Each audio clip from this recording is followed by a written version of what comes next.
You're listening to Hotepish with your host, Dwan B. Intelligent ish talk, intelligent shit talk, where we balance the profound with the profane. Political satire, celebrity and expert guests, information and entertainment, conversation and solutions. Leave your feelings at the door.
Ish, intelligent ish talk, intelligent shit talk,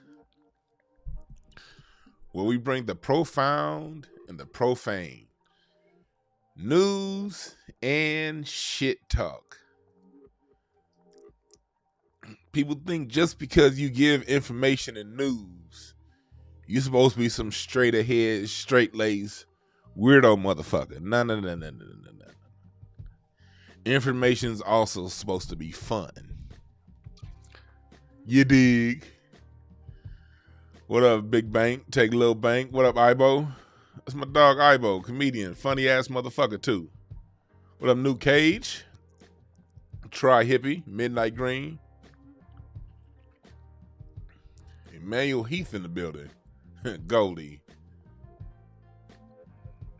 What's up, Dr. Sinister? Yeah, we here live. Share the video, please. Please share the video. Let people know what we talking about here today. Because it's a lot going on.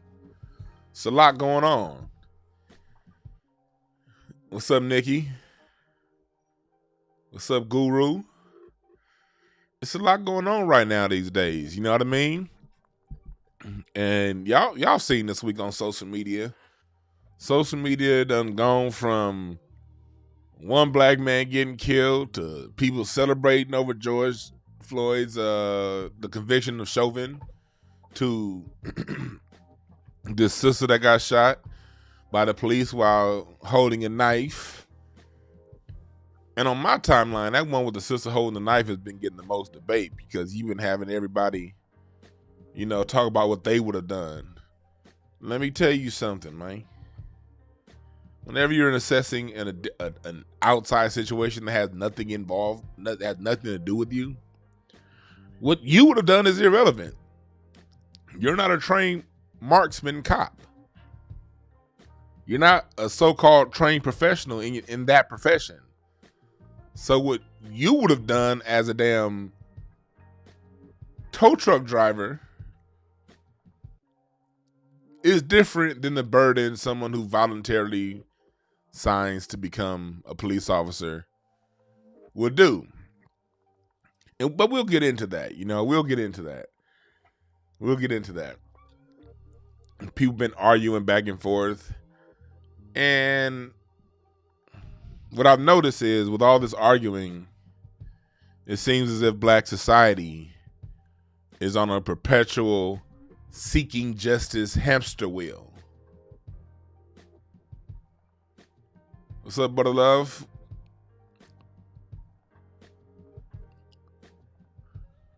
It seems as if black people have been on an justice, injustice hamster wheel. And my question has been, if we keep jumping from fight to fight to fight about our justice, when do we ever have time to refocus on what's real and our true political agendas? Because as we see, they're trying to take what happened with George Floyd and make a George Floyd Act that even themselves, they said themselves, would not have saved George Floyd.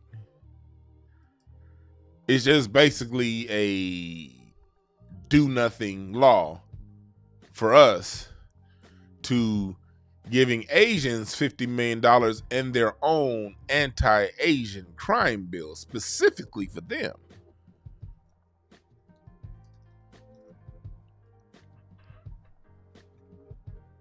They passed a law yesterday, the Senate, an anti-Asian hate bill. Black folks have been getting killed in the streets. Asians have gotten yelled at. And they flip getting yelled at to money and resources and a law specifically for them.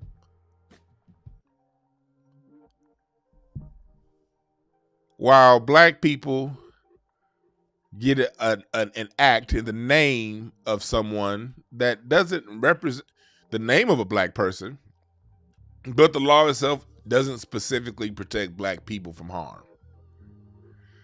All this is going on while black folks is arguing over should a 14-year-old girl have gotten shot or not from holding a knife. I, for one, have my own points of view when it comes to that, which I won't get too deep into because how I feel is irrelevant.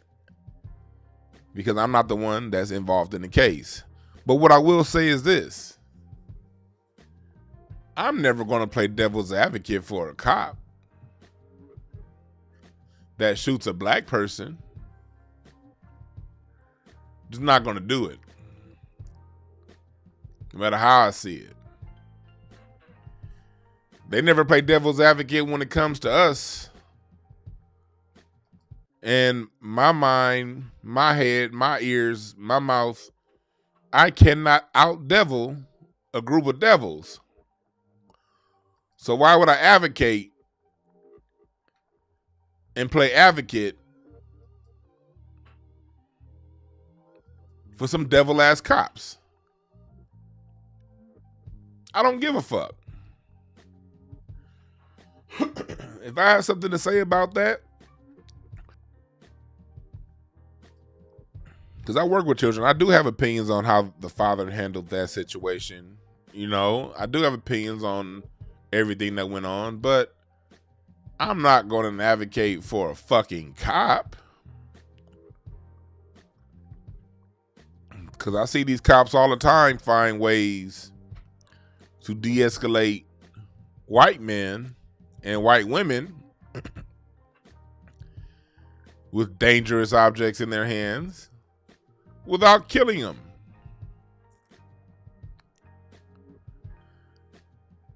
But the line all week, the post all week has been a whole bunch of people who drive buses, work as secretaries, drive Uber, sitting on unemployment, talking about what they would have done. Nigga, you probably don't even own a gun, don't know how to shoot. You wouldn't have done that. If half these niggas talking all this shit would have shot, they would have shot everybody but the girl with the knife.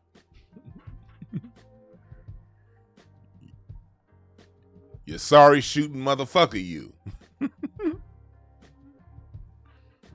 You wouldn't have done shit. Talking about what you would have done. I never say what I would have done in situations like that because I don't know. I wasn't there. I mean, there's a reason why I did not sign up to become a cop. I did not want to be faced with decisions like that. But again, I'm never going to advocate for a white cop killing a black person because, I see them find ways to de-escalate these situations all of the time without killing people.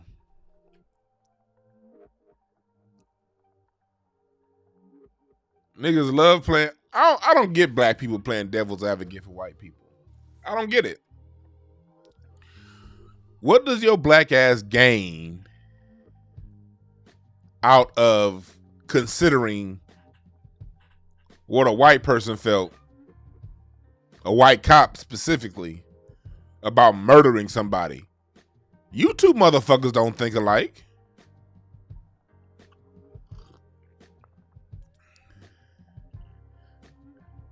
Dr. Sinister says, unfortunately, the police did nothing wrong. Unfortunately, you made that comment.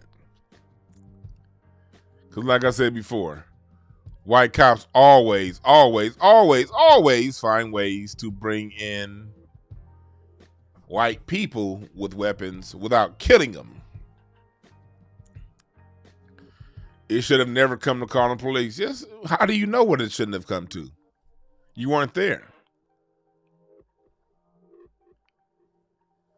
Black people don't have any police. We don't police ourselves too well. See, this is one thing I want to say about it.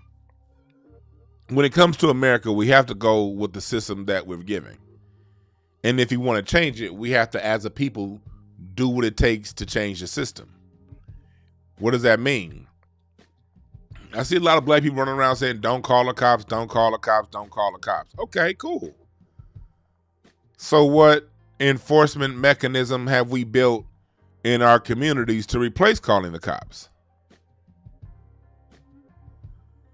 We gotta think these things through. It's good to say cliches. It's good to say what you would have done, but we have to think these things through.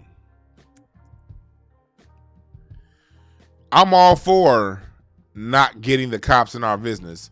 Hell, Scheherazade Ali been saying that since the 80s. Don't call the cops on, in domestic situations because they ain't nothing but death squads that come to kill. I get it.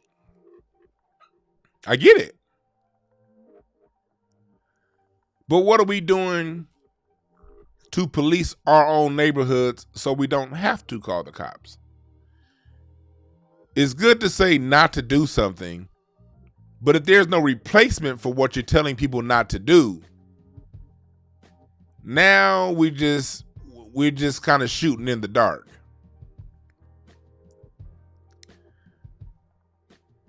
The way things are set up, if you have that many people out there, somebody's going to call the cops. The people fighting may not have called the cops. Some of the other people involved may not have called the cops, but you're not going to tell me Sister Anthony, Sister Rosetta, looking out her window, see these kids fighting. You ain't going to tell me she's not going to call the cops. Somebody watching an incident that big is going to call the cops. Should we? No, maybe not. I don't know. Maybe not. But I say this, until we have our own enforcement mechanisms within our communities, that can replace the cops, somebody's going to call the cops. Your taxes pay for the police. You're already paying for it. Now, when we get to the day where we mobilize and we get that money that we're paying to cops diverted back to our own organizations, then we can do something different. But in the meantime, in between time, while we have what we have, I don't think it's absurd to expect your police officer that you're paying taxes for to have restraint when you see that they have restraint when they're responding to white people. There was an incident yesterday when we were going to shoot Craig Facts. It was out in front of the studio right before we got started. Let me see if I can find some video. I remember recording some video of it. Yeah, I did. I have it right here. Let me airdrop this shit to myself. I'm going to show y'all this video. This is from yesterday. This is from yesterday. Come on now. Oh, it's downloading. Well, the video is downloading. When it downloads, I'll get it for you. There was an incident yesterday in front of the studio we were at. And it was his brother. He was tripping out. And the police had to get called. Well, come on now. It didn't get sent. Let me go ahead and resend it. Come on, damn it. Hold on. Accept. Save to downloads. All right, the video's coming. I'm about to play this video for you. This was just yesterday. I got out before I got to the studio, for the show. This was going on. All the reasoning is done. Shit. This is just yesterday. We out of the studio. Well, not at the studio, but like I stopped because I got to use all this goddamn traffic. So I had to stop. Why don't one of them Jehovah's Witnesses come out that church over there and pray to Jehovah to help them out? And if you look at here, where the police officers are, it's this black man right there going crazy. Look at him. You see him? LAPD came out, and look at this brother over here, the black cop coming with the hood. That nigga throwing up Eagle Rock Bloods or whatever. You see that that green gun he got right there? Those are rubber bullets. Oh yeah, they got the non-lethal. That's what the little green. And this was going on. I didn't get the whole thing because it lasted for a little while. But you see him right here? Popo ain't leaving. You see, dude?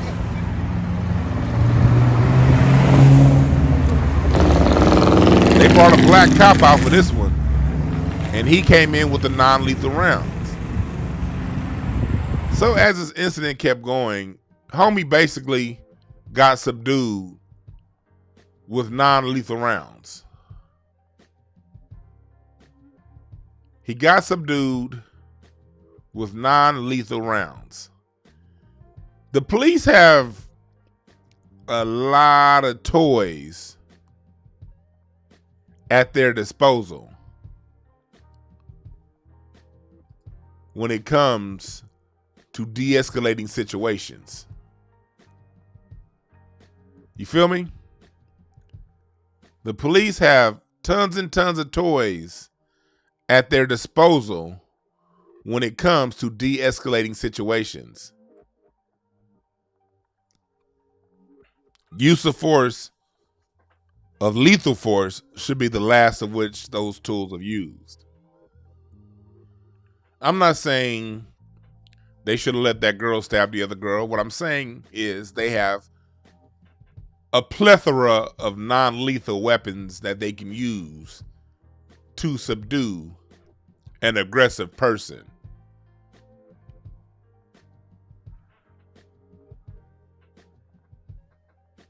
But what I'm saying is, to see black people play devil's advocate for the police officer,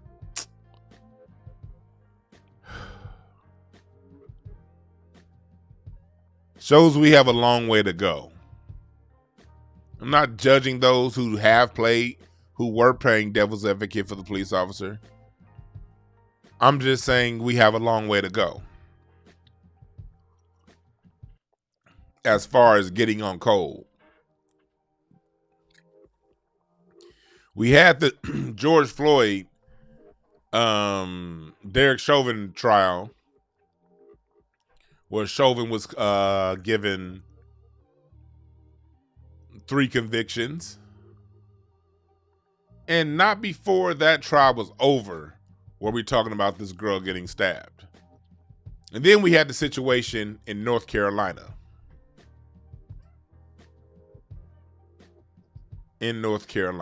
Boy. What was the man's name? It's in my description box. How did I forget that?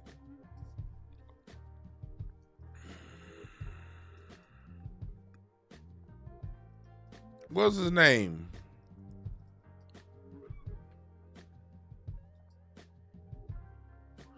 Y'all help me out. Y'all help me out in the chat room.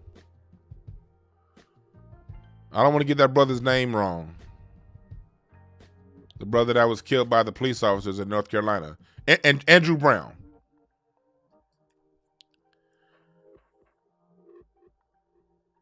And then we had the situation last week with the cave bitch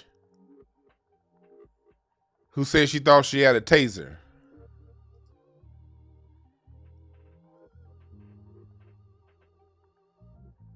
So we've been going through this over and over and over again. And black people have been in an emotional whirlwind. We have been in an emotional whirlwind.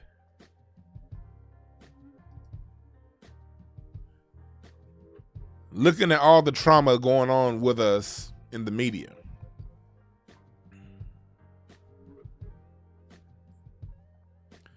Someone said, if you believe in calling them, first of all, who would I say what I believe in? Again, see, black people, when people talk, you gotta listen. Don't hear what someone says and then throw what you think in it and say that person, that's what they believe. I said, if we're not going to call the police, we have to have other methods within our community set up for people to call. Since those methods are not set up, let me be real slow, because people may have misunderstood me. Let me be real slow. If you have not set up an alternative means, or your community you live in doesn't have an alternative enforcement mechanism, then it's understandable that somebody will call the police. Let me say that one more time. If the community has not built its own homegrown law enforcement mechanism, then it's understandable somebody in a large group of people with a disturbance happening outside their home will call the police.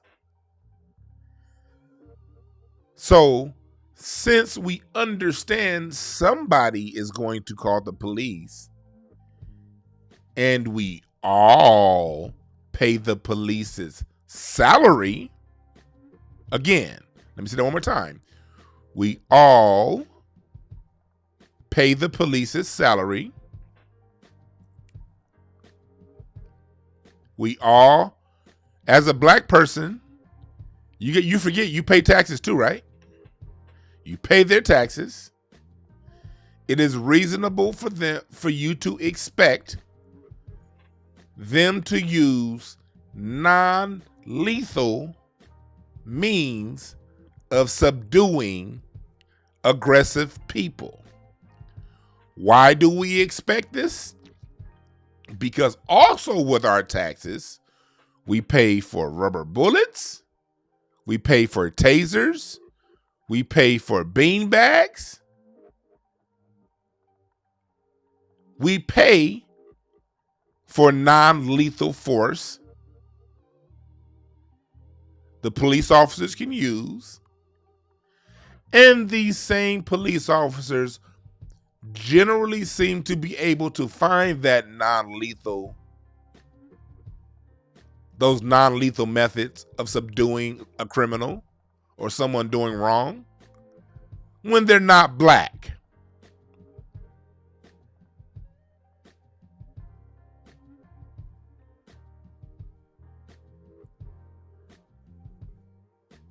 Was that clear? Since you've already paid for out of your taxes non-lethal means of subduing an aggressor, you've already paid for in your taxes training for police officers to use non-lethal force. Those same officers seem to be able to use non-lethal force when the person aggressive isn't black. Then it stands to reason that those officers can use non-lethal force to subdue an aggressive person. Capiche?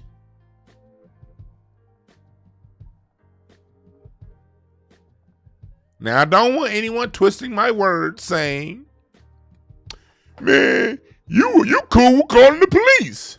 No, that's not what the fuck I said. I said it stands to reason.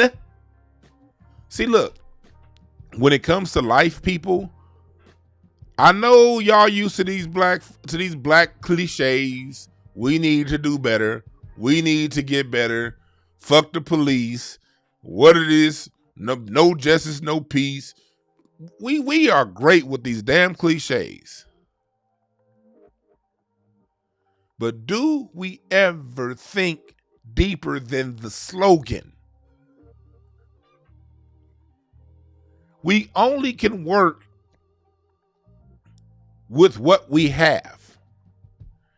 If we want something different, we have to create it.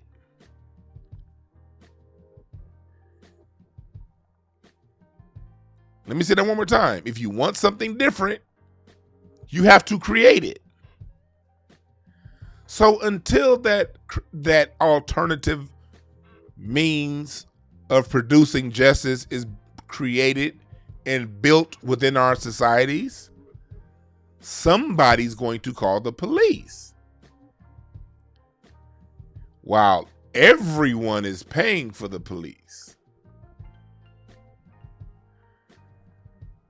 From the federal dollars Joe Biden sent to get them all this military equipment that came out of your federal taxes, to your local tax, that 0.25% of sales tax that's spent, that goes to your local, whatever that is in whatever city you're in. LA is like 9 something, but at the end of the day, behind that, if you go to Inglewood, it's like 10.5, whatever. Different municipalities got that little tax on the end that goes back to a city tax. That city tax that then goes to help pay for that local police department. You pay for it every time you go to the liquor store and buy a soda, every time you pump gas, every time you file a return, every time you buy a new weave. You're paying for your police.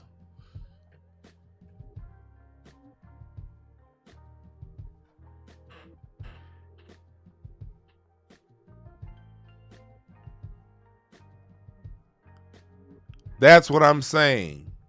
To be clear, we got to think these things through. Jumping in and defending a cop, that ain't one of them.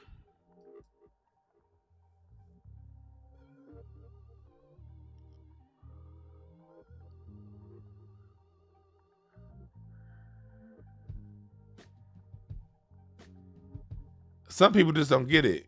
Somebody say, if you call the police. What did I just say? If there's a major issue on the block and a lot of noise, who says the people involved called the police? Any random neighbor, passerby could have called the police. There were probably 7 or 8 different people on the block calling the police that were not involved in the incident.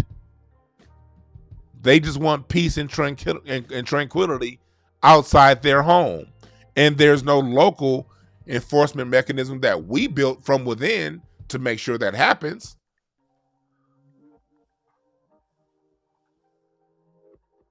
So someone may have, and you can bet if there's a lot of noise, somebody will call the police on your block. We got to speak from the perspective of where we are, not where we want it to be.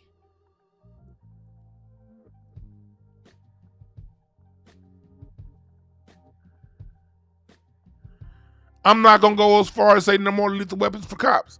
Cops do need lethal weapons.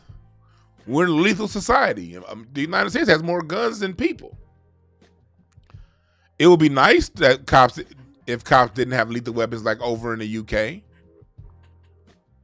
But that wouldn't necessarily work either, because we do got some straight up bums that sometimes the cops do got to take out. Of all colors. So I'm not going to say they shouldn't have it. We live in a very dangerous world. I understand it. But at the same time, I'm not going to advocate for those motherfuckers. Yeah, you get your little punk ass pistol, Mr. Cop Man, but if you shoot the wrong person, you go to jail just like anybody on the street goes to jail. I guarantee you the cops stop randomly killing folks if they face the same consequences.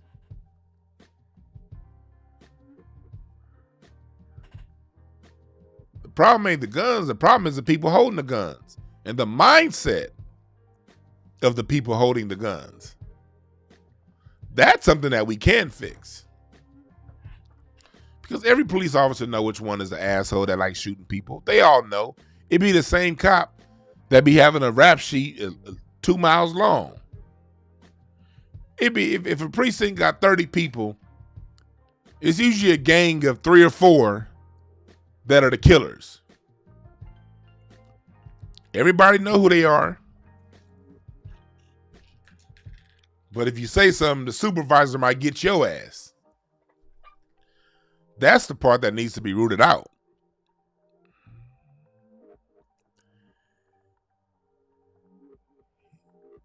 Here on Hotepish Intelligent Ish Talk, we try to think these things through. I'm not always right. I'm telling y'all know me. I don't come to y'all from the perspective of grandmaster teacher. I come from y'all from the perspective of a nigga that was born and raised in the hood, who see what the hell is going on, and I just happen to have a fairly good ability to articulate what I see.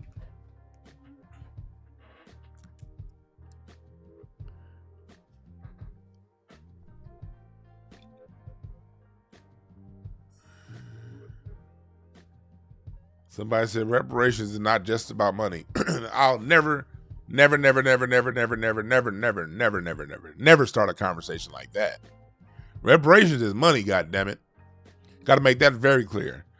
Now, there are other things that come along with reparations, but we starting with the money. Because I don't give a shit what program you throw out there. If you ain't got money, it ain't going to matter. We got a gajillion programs now out there for the people. But if they ain't got no money to go home to, it don't matter what the hell program you go through. If you ain't got money, you gonna do what it do to get that money.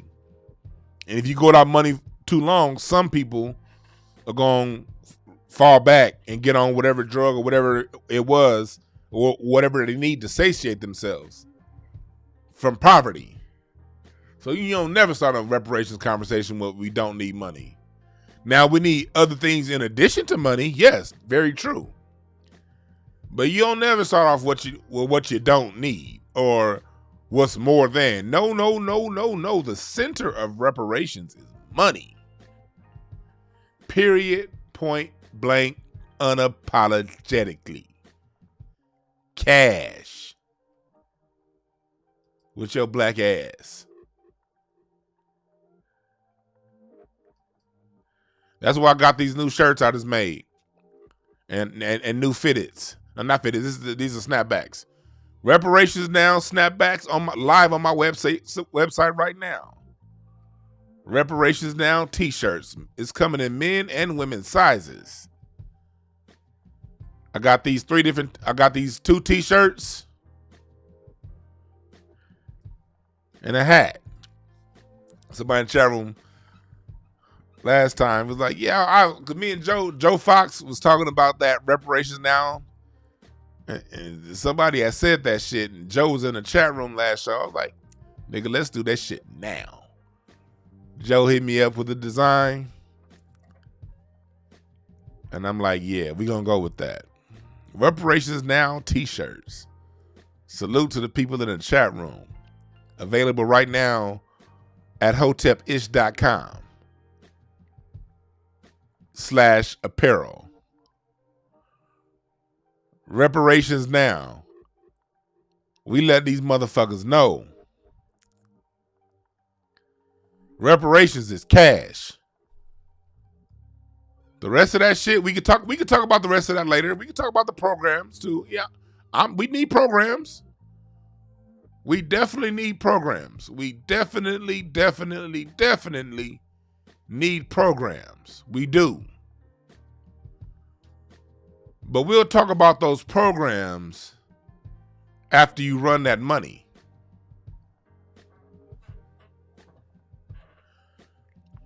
That's when we're going to talk about them programs. When everybody got that smooth check in their pockets, now we need some mental health programs to repair our mind. Now we need reparations in school. And we're going to choose the people who write the curriculums. The curriculum is going to be written by brothers like Brother Kabakamane, Wade Nobles, Dr. Claude Anderson. That's where the curriculum is going to come from. We're going to choose who puts the curriculum in these schools. We need medical reparations. All that testing y'all been doing on us and still doing on niggas right now with the whoop whoop.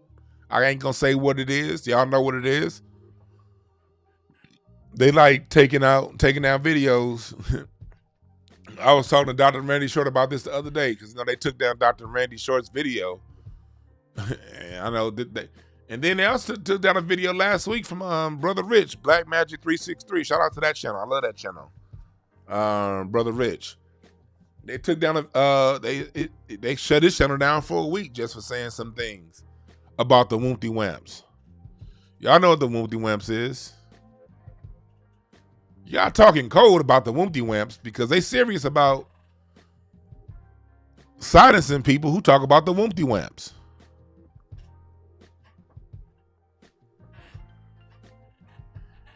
We live in a different world now. I miss the old days of the internet. I'm one of the OGs on the internet. I was a teenager when them chat rooms first got cracking back in the 90s. I miss the old days back in 1997 and Yahoo Teen Chat being able to say what the fuck you want to say. No one had pictures up because you needed a scanner and niggas didn't have scanners. Back in the early days of Facebook, back when Facebook was for college students only. I miss them days. 2004, 2005, when you needed an @university email address to sign up for Facebook, you could say whatever the hell you wanted to say. My email address was dtb45567 @csun.edu. That was my original sign up to Facebook. dtb45567 @csun.edu. If you didn't have a .edu email address, you couldn't get on Facebook. I missed them days. Because you could say whatever the hell you wanted to say. Nowadays, you can't. So you got to make an adjustment.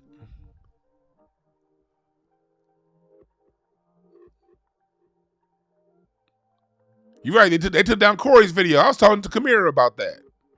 Kamira was snapping on 5150 when she was talking about them. That's my nigga right there, Kamira White. That's my nigga. I gotta have her back on the show. Also happy to see Kamira on 5150. She need to do. Hopefully she does 5150 more because she's great with Corey. Kamira and Corey have they both funny as hell, and neither of them back down. I love to see Kamira as a regular on 5150. But yeah, you can't talk about the whoop-de-whamps. So when we say the whoop-de-whamps, we know exactly what we talking about.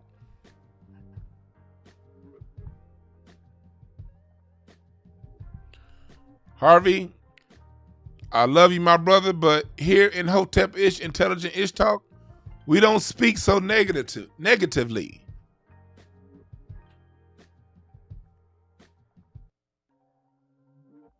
You never say what they won't give us. Damn them. It ain't about what they'll give us. It's about what we gonna take.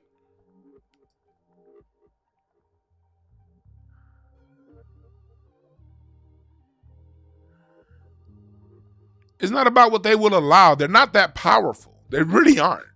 Like we keep making the white supremacists way more powerful than they are. What did I say on my last show? Do they beat us or do we just stop fighting? Which one is it? Because I can't point to really many wins that they have over us, but I can point to plenty of damn times we stopped fighting. We just gave up. They ain't that damn powerful. We say the course, watch what happens. Ain't about what they'll give us. It's about what we stay the course and demand. We don't allow that what they'll give us or won't give us talk here. No. And that's a good brother. I'm not here to pile on him. Because I know I used to think like that too. I'm not someone who I ain't about to act like I've always been this way. I've had to get set straight as I got deeper into the knowledge, into the information, as I got deeper into our history as who we are. That was an epiphany. I didn't always think this way. I did not always think this way. This shit was an epiphany.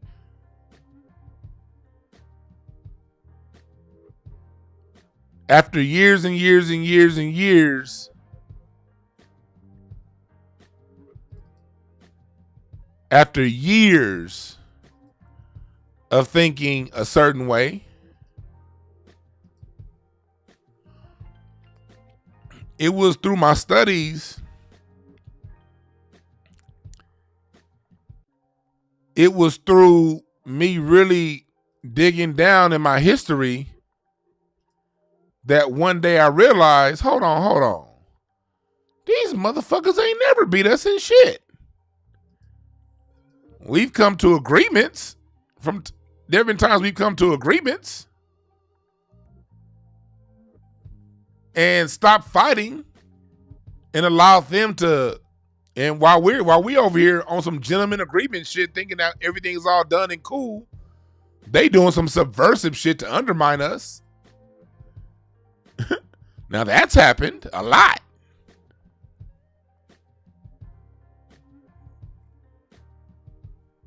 White society is a lot like Ric Flair. I've used this analogy before.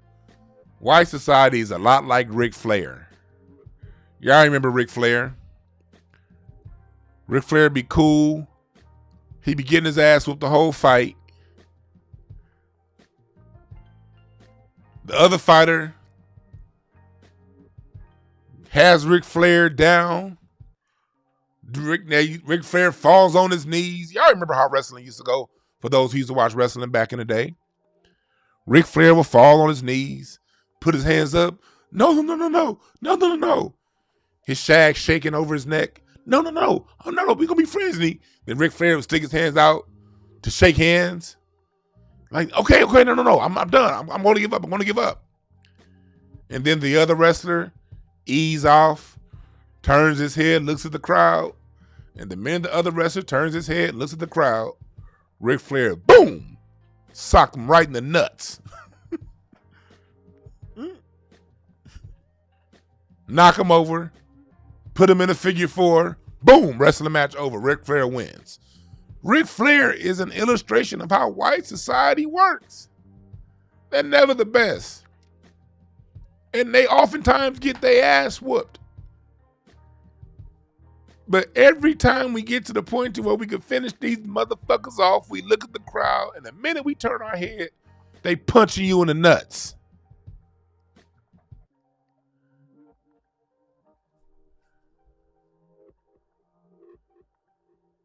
When we fight, we win.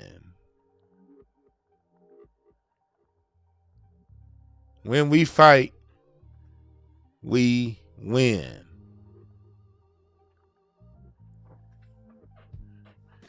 Problem is we fight, and then the minute we get up 2 points, we go back to partying. Y'all saw the shit after George Floyd, after that case, the Derrick Chauvin trial. Motherfuckers partying. And while you partying, click, clack, another black person dies at the hands of a police officer.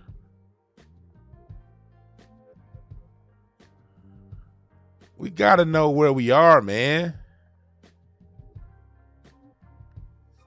Hit me on the Cash App. That's right, Tasha. Thank you.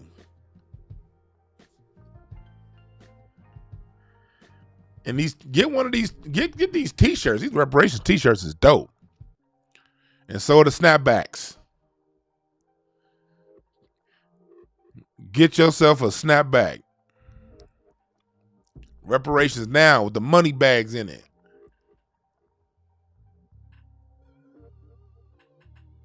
Reparations now with a fistful of cash. Because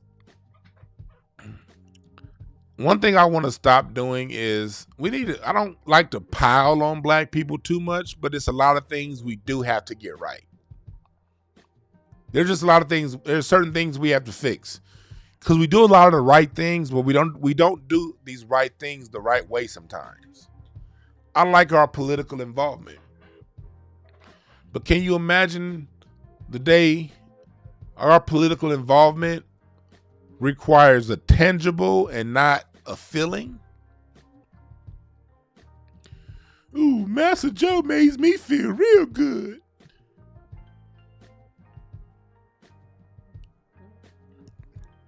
What if we said fuck a feeling? Let's get these tangibles. Let's get these reparations on. You don't think we'll get them?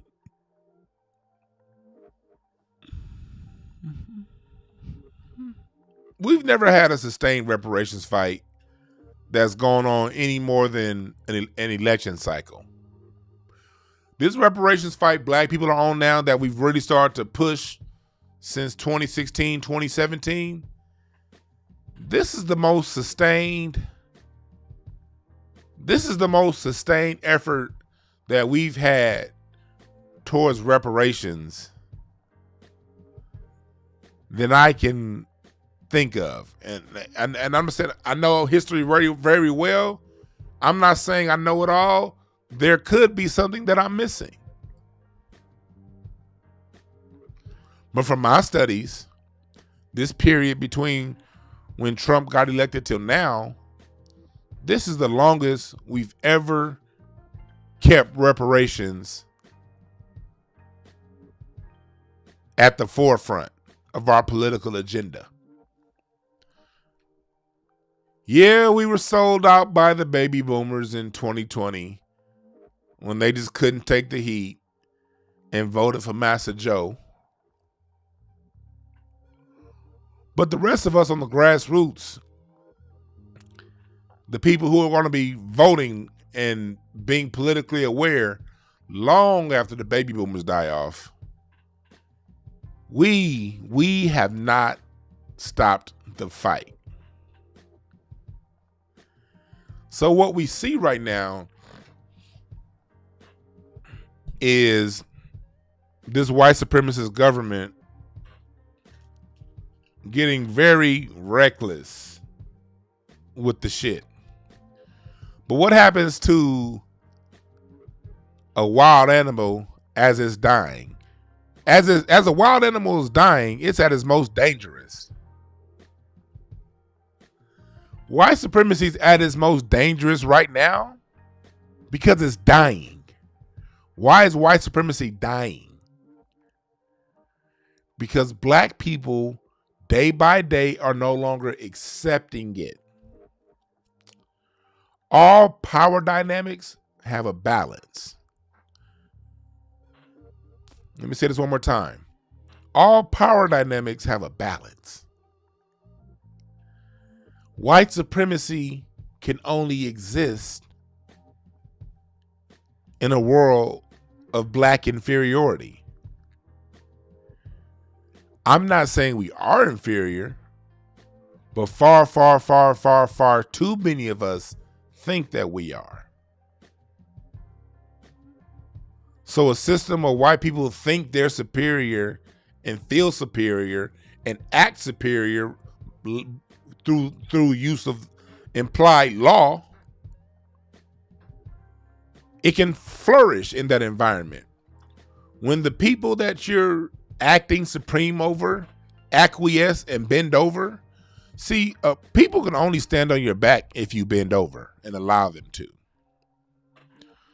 So as long as black people bend over and allow white supremacy to stand on its back, white supremacy is going to be very, very, very, very strong.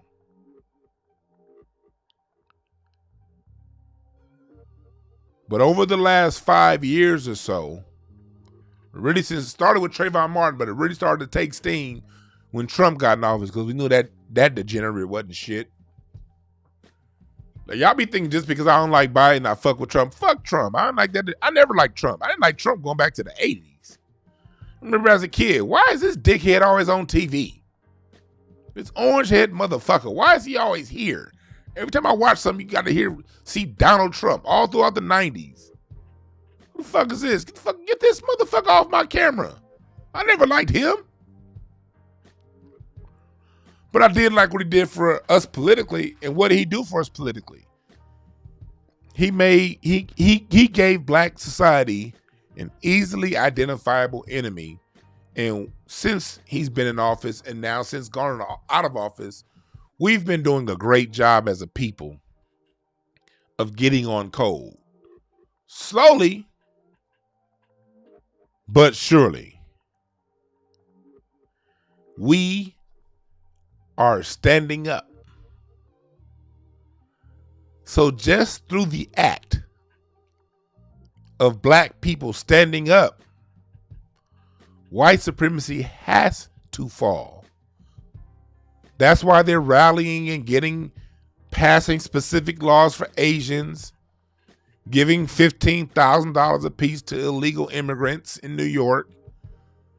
Joe Biden's White House is now saying the word illegal immigrant is off the table, can't use it anymore. California has it to where if you're an illegal alien, you can't get your car taken if it gets pulled over because it's going to cause an undue hardship on you. They're doing this because they're desperate. They feel us standing up. And as we stand up, their grip on us is slowly but surely coming loose. They're sliding off of our backs.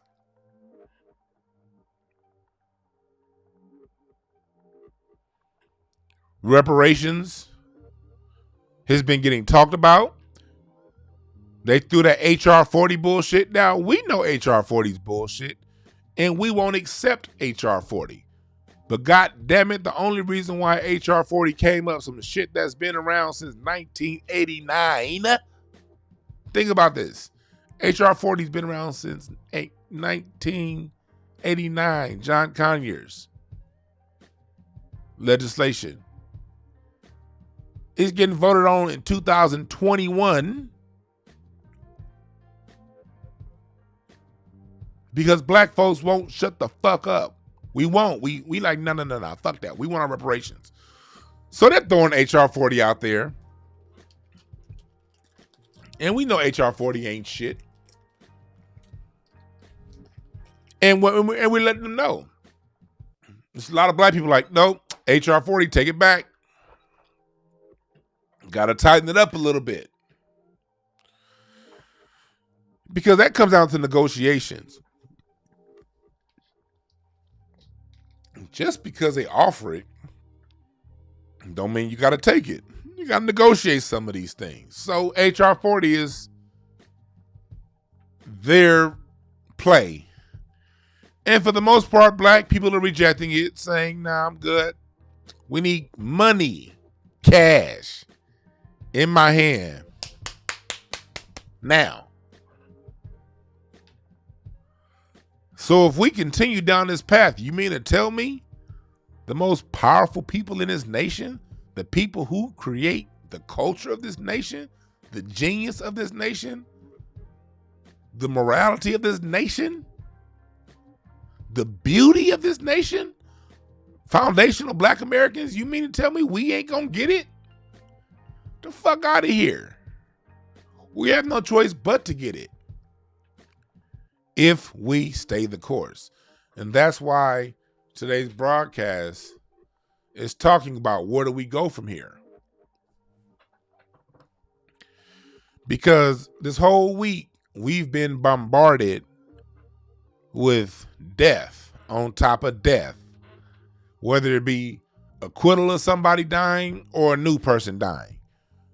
They've been bombarding us with death, and so far we've been taking the bait.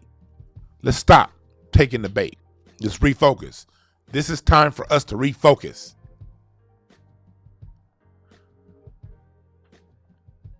We don't have to sit back and argue, well, I would have shot her this way. No, I wouldn't have shot her. Man, shit. I'll shoot you, nigga. No. We got to stop that.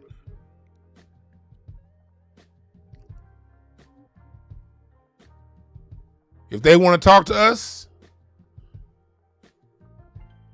okay, no. You don't need, you want to give us George Floyd Act? All right, cool.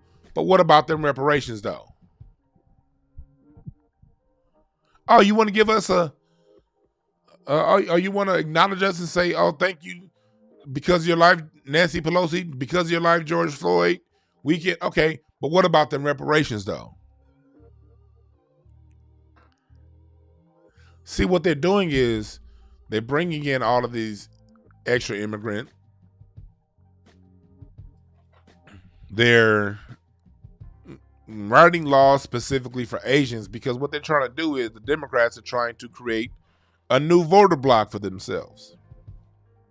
We all see it. I ain't no extra smart person. Y'all see this shit too. All this stuff is them creating a new voter block for themselves. But let me tell you why that won't work. I'll tell you why that won't work. Whether you're talking about the Latinos or whether you're talking about the Asians. These are people, and don't take this personal if you're Latino or Asian. If you're in this chat room, you're probably not what I'm talking about here. You're in this chat room because you're a little more advanced than some others.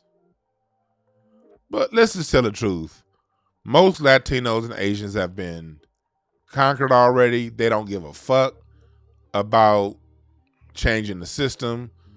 They believe that they're white, and their biggest anxiety in life is that they light, but they ain't white enough. And that Republican Party represents the party of unabashed, unashamed whiteness. So no matter what these Democrats do for Asians and Latinos, there's always going to be a large chunk of them who identify with the brunt, brute force white supremacy the Republicans put out. So they're never going to get this base where 90% of any particular group votes for them outside of black people. They're never going to get that.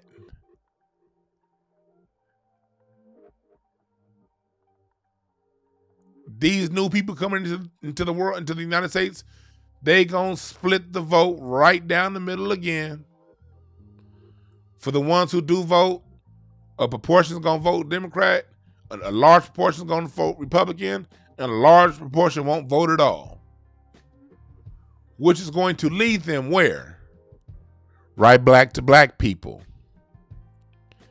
Can you imagine how strong we'll be as people, voting wise? I'm not against voting. I'm just against intelligent voting. If we stay on the path that we're on right now, getting more intelligent with our vote, while at the same time, baby boomers are dying off every day, becoming less and less effective, we're not gonna have to worry about them baby boomers that much in the next 4 to 8 years. They won't have the numbers to change anything, which is going to lead the parties back to black Americans.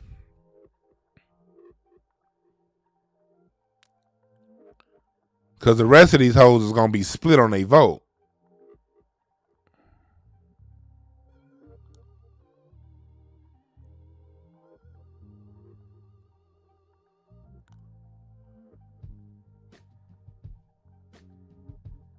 So we need to be on our horse like we've been, but continue to be.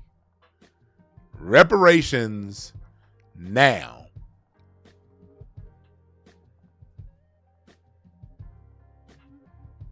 Reparations now.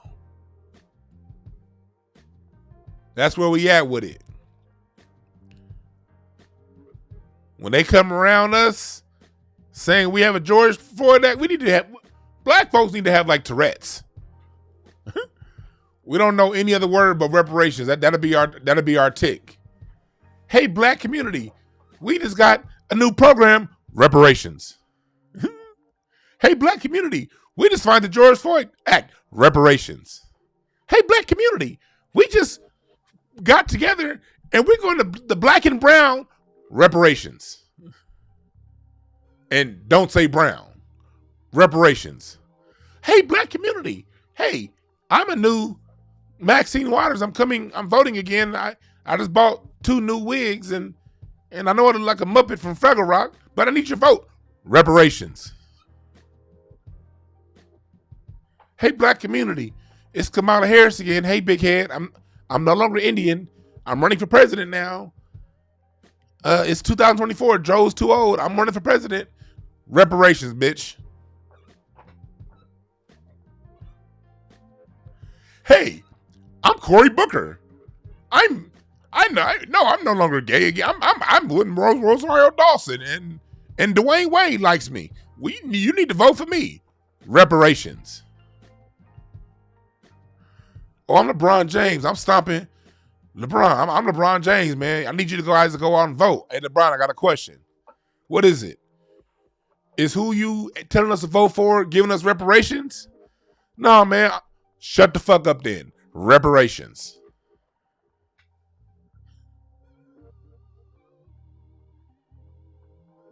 Hey, I'm Denzel Washington. I'm Cardi B. I'm whatever the fuck actor, fill in the blank.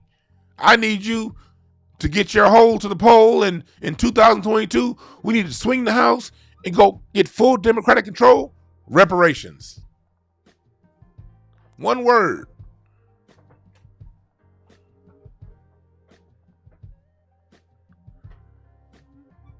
I don't care. I see you But no, I don't care. Yeah, Latinos are screaming reparations. I'm not worried about them. We got to focus on our game. They can do what they want to do.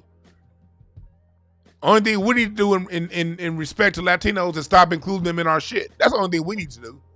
No black and brown, no minority, no people of color, reparations for black Americans who can trace one or two of their ancestors directly to the slave fields, directly to pre-1860, the United States of America.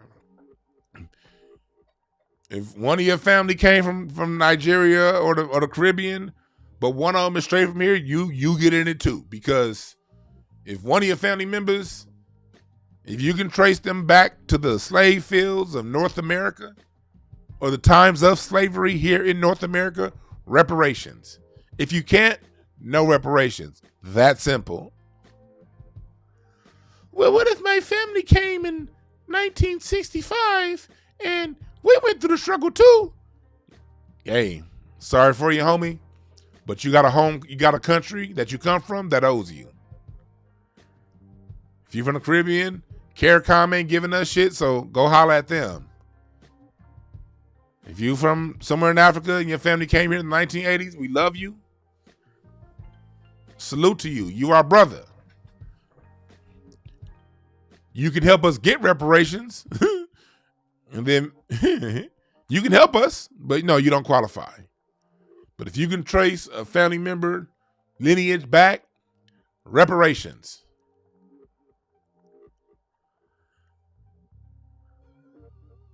Other races are going to do what they want to do. We can't stop them from doing what they want to do. Let them do what they want to do.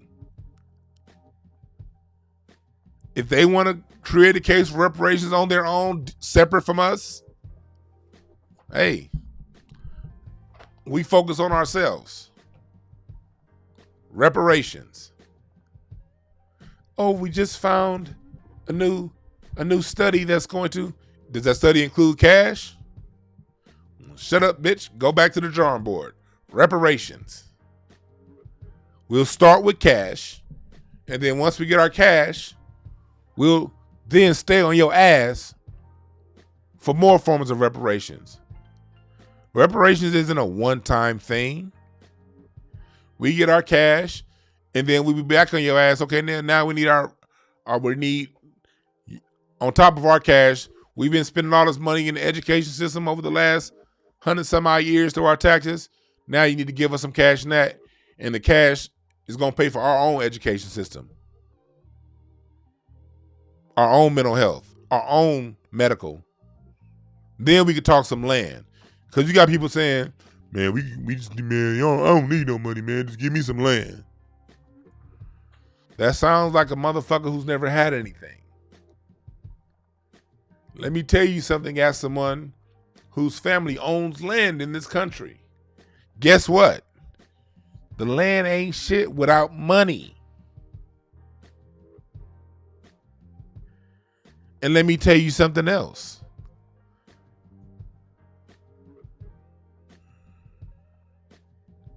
And let me tell you something else when it comes to the money. If you want to develop land,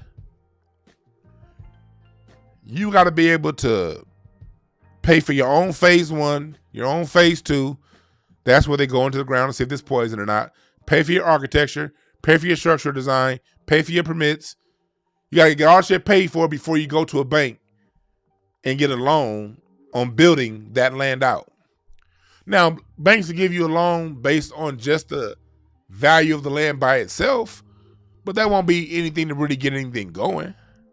And we've seen through American history, banks always lowball black people when it comes to loans and give us hard financing. So if you're depending on a bank loan to cultivate the land that we were given through reparations, that land gonna be given right back up, because you're gonna be put into some bullshit ass deal that you're gonna have to get the land right back up anyway. They got a trick up their sleeve for that already. So no, give me that cash. And now that I got my reparations land, I can use the cash that you gave me to cultivate this shit. Somebody said, what about the Native Americans? The majority of the Native Americans were black. and reclassified as Negro. Reparations. The majority of the people classified as Native American now ain't even black. They ain't not even Native American. These motherfuckers is European, Caucasians. Those ain't Native Americans. And on top of that, them motherfuckers just got 2/3 of the state of Oklahoma last year. Go look it up. Oklahoma is now basically 2/3, quote unquote, Native American land. And the majority of them motherfuckers is white. Just read the last names. Don't take my word from it. You're going to see Rosenberg, McNeil, Katie Wilson.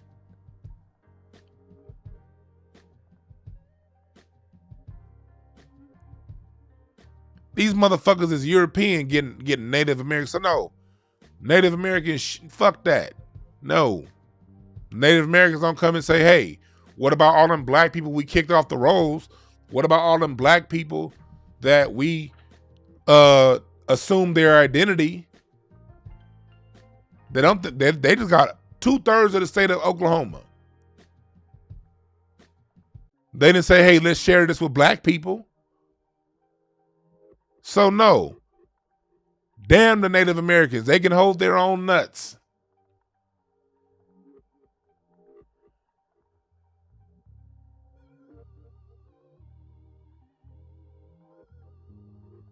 Damn the people currently classified. Damn the people currently classified as Native American. Let me say that, because we are the American Indian Aboriginal. Go back and check out my 2 shows I did with Miss Deborah Ishki, Oklahoma. She really breaks a lot of that stuff down. This is for black people that are classified as Black American who can trace their lineage back to pre-1860 United States. Because all black people weren't even enslaved back then. But they still had to deal with the policies. I have family members that were enslaved, and I have family members that were never enslaved. But the family members who were never enslaved, they had to get up and leave their land in North Carolina because slavery was getting too real and too hot in 1830. And if they didn't leave, they would have been kidnapped and sold off into slavery.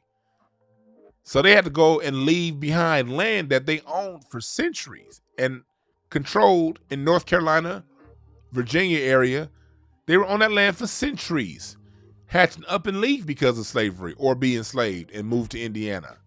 And then once they moved to Indiana during Reconstruction, it thrived. But after Reconstruction, because they were black, the land that they owned in Indiana, they couldn't do anything with it because America stopped fucking with people that was black that did these things, the farming that they did.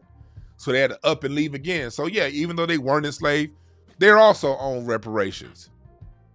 Had to leave plots of land that they owned twice in order to escape being enslaved. I have more family who was enslaved, and I showed you guys this article before, was supposed to be released. Didn't get released because the state said, due to unforeseen circumstances, but they never talked about what those circumstances are, never were released. Black people have a unique relationship with this country that's not shared with any other group. And don't come around saying, stop saying black. That's what we classified as. That's what we're going to get money back as. Minimize confusion.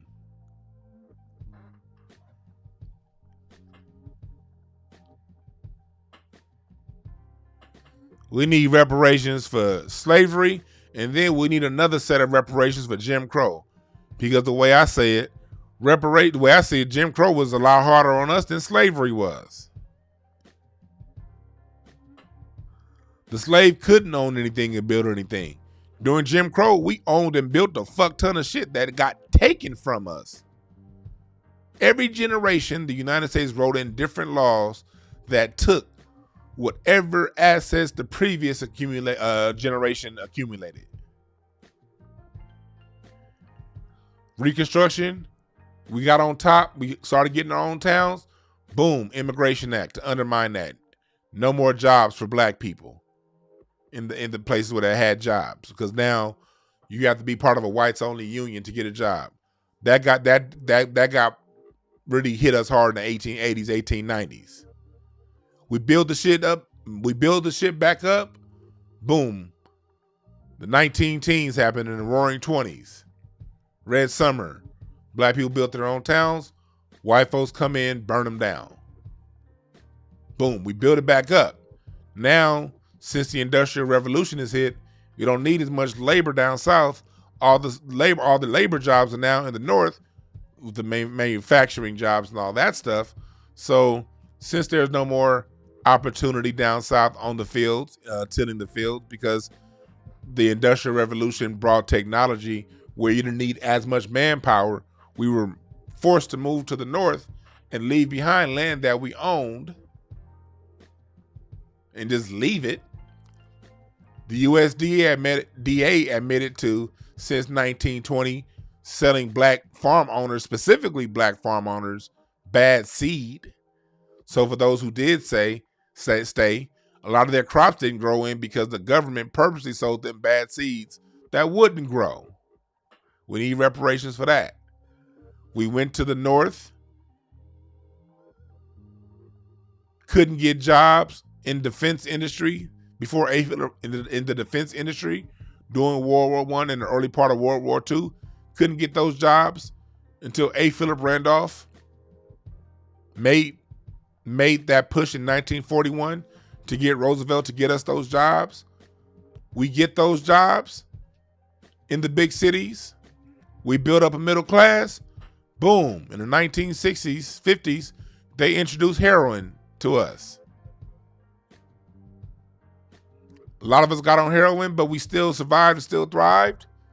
1960s, 1970s come, boom, they start outsourcing all the jobs to other countries that we had. Not the jobs that white people had, but the jobs that black people had. Those are the first ones to go to Taiwan, to China, to Indonesia, to prison. And then boom, 1970s, war on drugs. Let's undermine these niggas. We need reparations for that. A lot of the people that came from Africa, a lot in the Caribbean, a lot of y'all came in the 70s and the 80s. When y'all parents came was during the 70s and 80s. This particular part of the war was not against you. You came into it voluntarily.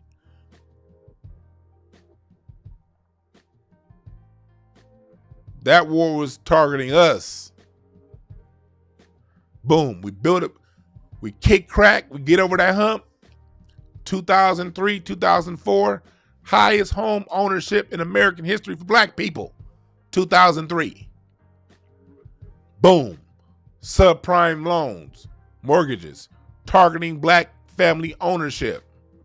We went from the highest ownership in the early 2000s to the lowest ownership less than 20 years later, because in 2008 to 2012, those subprime loans gutted what was left of the hood and the wealth that was accumulated by our parents and by Generation X. Government policy. I'm not even talking about the Highway Act of 1948 that gutted our shit. It's a lot of things that they've done. We need reparations for all that shit.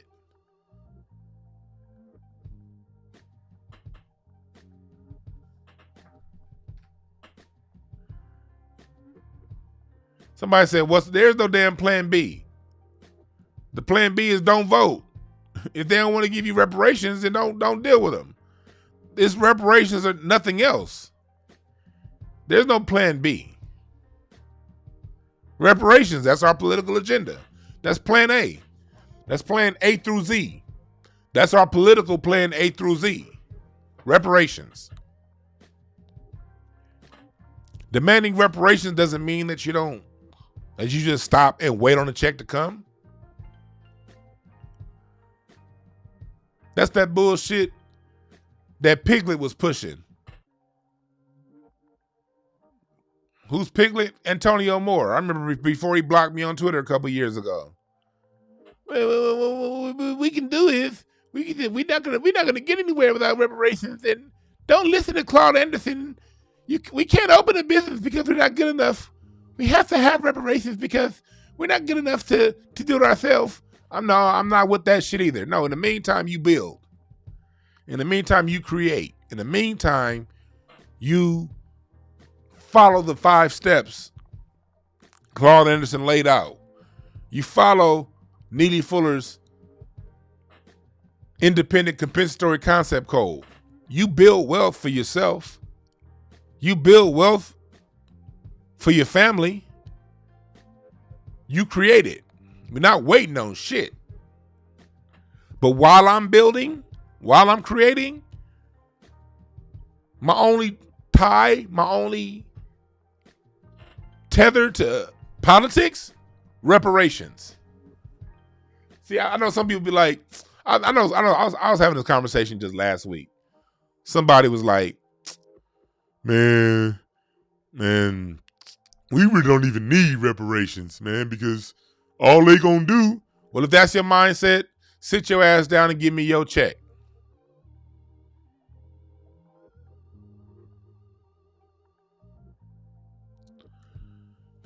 Here's another excuse I see people get. Someone said in the chat room, but many of our people be on that bullshit at the same time. Well, fuck, why are you worried about them then? If they're on that bullshit, why are you giving any of your attention?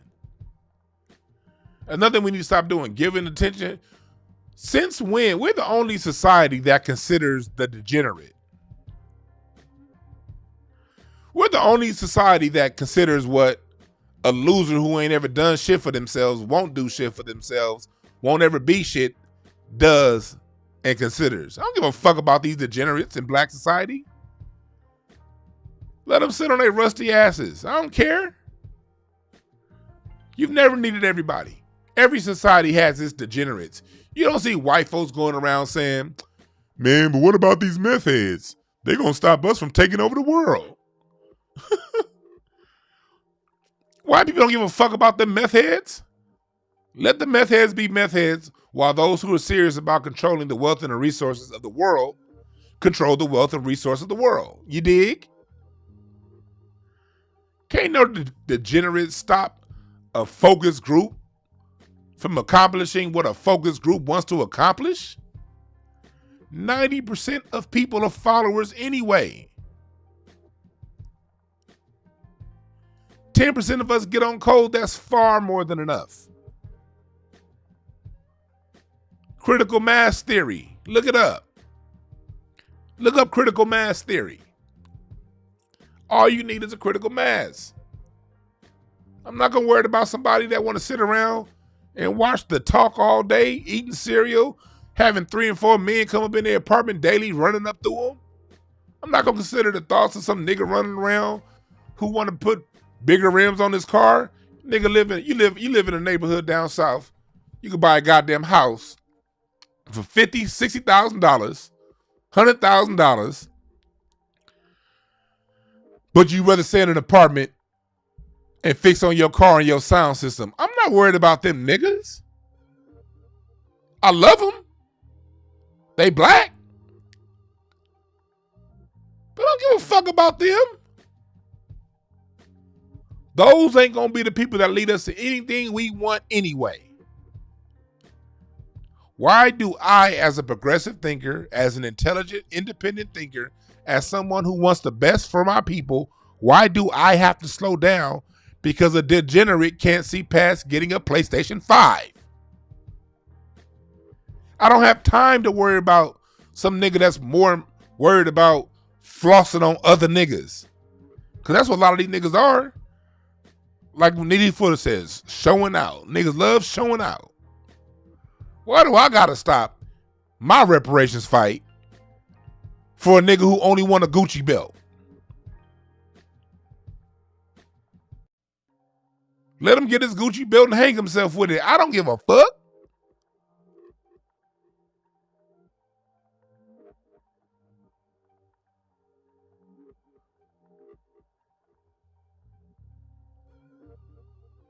Leave the degenerates be. All they do is fight each other anyway.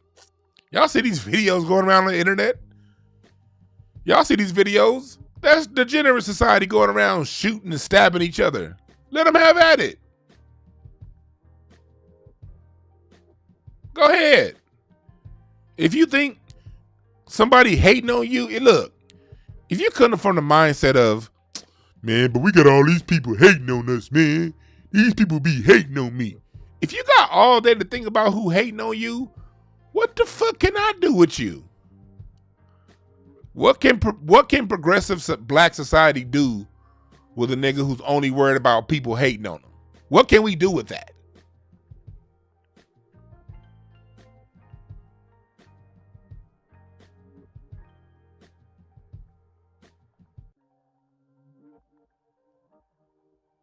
We can't do anything with that.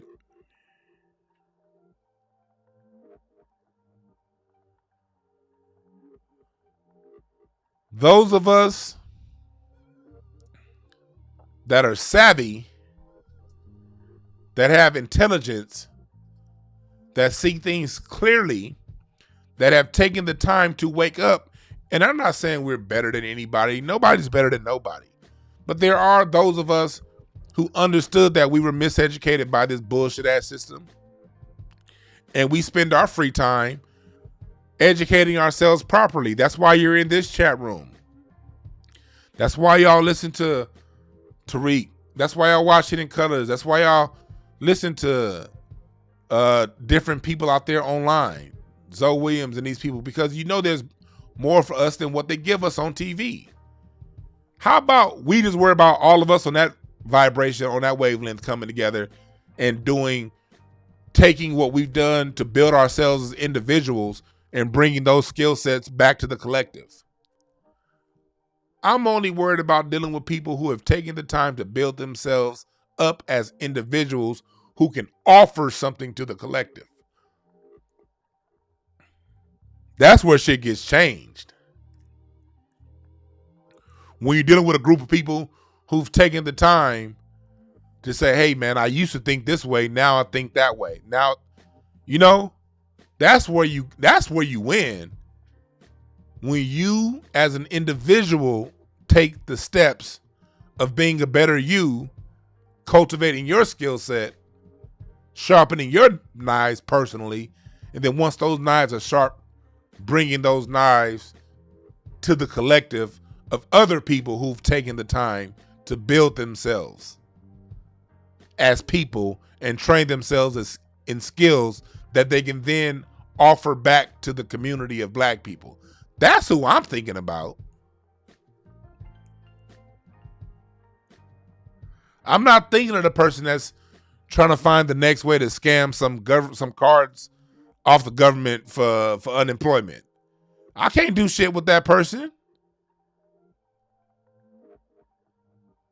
I'm not here to think about somebody who's over here talking about some, man, I got haters all around me, man. It ain't nothing but haters around me, man. If all you see is haters around you, that's probably because you're just looking in the mirror.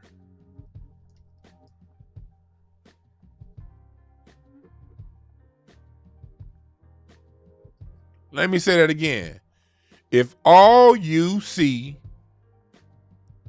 is haters around you, that means you probably looking in the mirror. Which my advice to that would be change yourself and you'll change your environment. If genuinely ain't nothing but degenerate haters around you, don't get mad. Look in the mirror and see what inside of you is attracting that energy. Change from within, and you will change the world around you. How about that? I don't let people come around me talking about haters this, haters that. I'm like, oh no, shit. I know who I'm dealing with. They may be cool now, but the minute they get a little bit of bread, a little bit of something up on them, they're gonna be the main ones doing what they mad at everybody else for doing.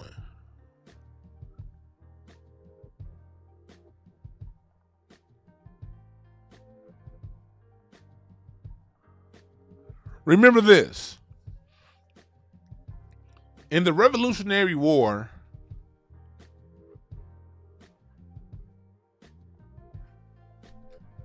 when America got its quote unquote freedom, I say freedom in parentheses. When America got its quote-unquote freedom from Britain, which we're really not, we're still just, an extension of Europe, but that's another story. When America got that freedom, only 3%, 3 to 5% of the American population fought in that Revolutionary War to get independence from King George and England. 3%. 3 to 5% of the nation that was focused. It was a lot of people in the colonies that were like, yeah, they're taxing us a lot, but hey, at least I'm not back in that dungeon called Europe. I got slaves. I got a lot of land. I'm making money.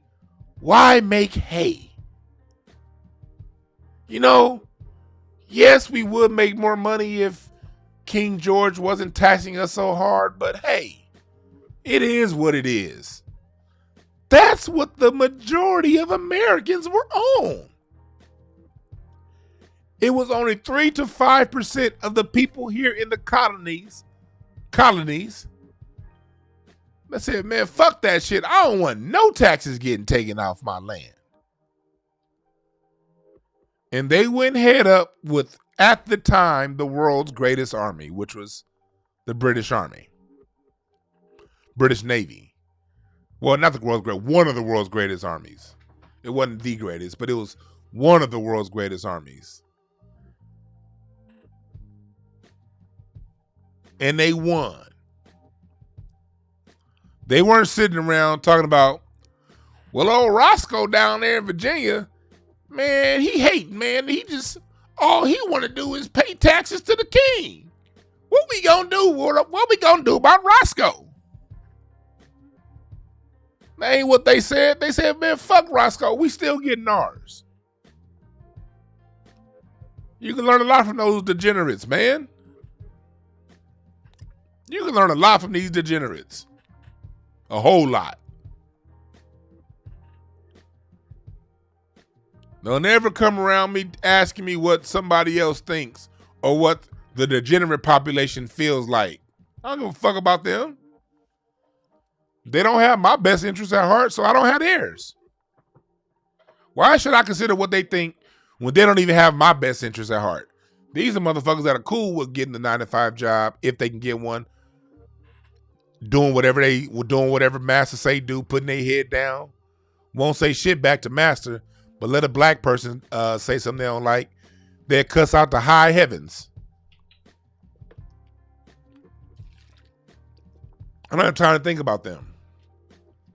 I don't have time to think about people like with that Tamika Mallory mindset. And I used to like Tamika Mallory. I looked up an old tweet from like 2017. I talk about how much I love Tamika Mallory because, hey, let's tell the truth. Tamika Mallory's fine than motherfucker. I love a chocolate sister. I love my black women. She's beautiful. But when she got that Cadillac ad, they let me know, okay. Because I'm already knowing in order for you to get sponsorship by one of those Fortune 500 companies, those come with certain gag orders. And they've never been cool with putting money behind people who can actually be a threat to the system. So when our sister Vicky Dillard called her out in a very nice, very respectful way, Vicky Dillard was very nice and respectful on how she approached the whole situation between her and Tamika Mallory. When Tamika Mallory hit her rebuttal, you saw her snapping her neck, talking stuff. I don't have to be accountable for what somebody else think about me. What make people think a whoop? But when them white folks was questioning her about Farrakhan, back when I had her back, I had Tamika Mallory's back in 2016 when she went to Savior's Day and they were questioning her about Farrakhan. She was nice and humble to them. Well, no, it's just that, I like Farrakhan, but I'm just not going to have anyone getting my way. She was just so nice. In 2018, when that Women's March got to be really big, and they were really going in on Tamika Mallory, she was just so accommodating and present, and just explaining her way through and talking with kid gloves and, oh no, it shouldn't. Oh, I'm sorry. The minute the black people question something you do, I ain't gotta have no responsibility to you. I'm gonna snap my neck. I'm gonna pop my fingers. I'm gonna say where the fuck I wanna say because I'm black. I'm gonna give you all the body language. How dare another black person say something to me about what I'm doing? Nigga, nigga, nigga, nigga. I'm black, black, black. Nah, all that bullshit. When I see people get hella bold with us, but act as humble and quiet as a church mouse with them, I look at you funny. Are you really on my team? Why are you so nice to them? When they obviously are bullshitting what you doing. They bullshitting you. But you nice to them. But when it come to us, you got all the heat in the world. I don't have time for that. I don't have time for that.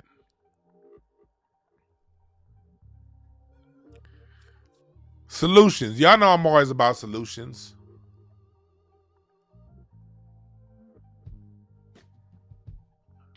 This is a solution that I say all of the time.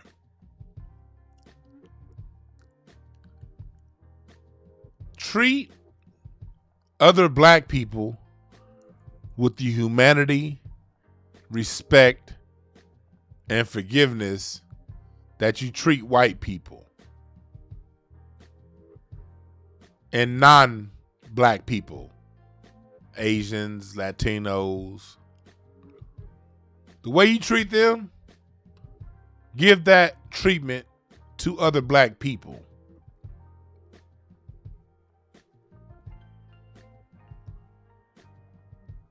The contempt, the rage, the questioning that you have for black people when a black person like me gives information, and I'm not speaking to you people in here in general, I'm speaking in general. When a black person gives information, black people are very quick to, what's the source? Where did you get that from? Man, where black people gotta be. Man, we didn't do everything right. Black people be fucked up too now. You can't just be piling on white folks like that.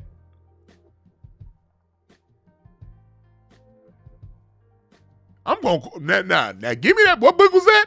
I'm gonna go ahead and read that book that you said that came from, because since a nigga said it, I can't believe it. I'm gonna have to go ahead and research that myself. Do that to white folks, because white folks don't ever give you a goddamn source you can go to. They just say it and they say I'm white and I say so, and you be like, yes, a boss. White person say something sideways to you, you know how to shut the fuck up and take it. See it all the time, people at these jobs. You give your coworker, you give your boss who don't even like you more respect than you give your fucking cousin, your best friend, your auntie, your sister. What kind of ass backward twisted shit is that, black people?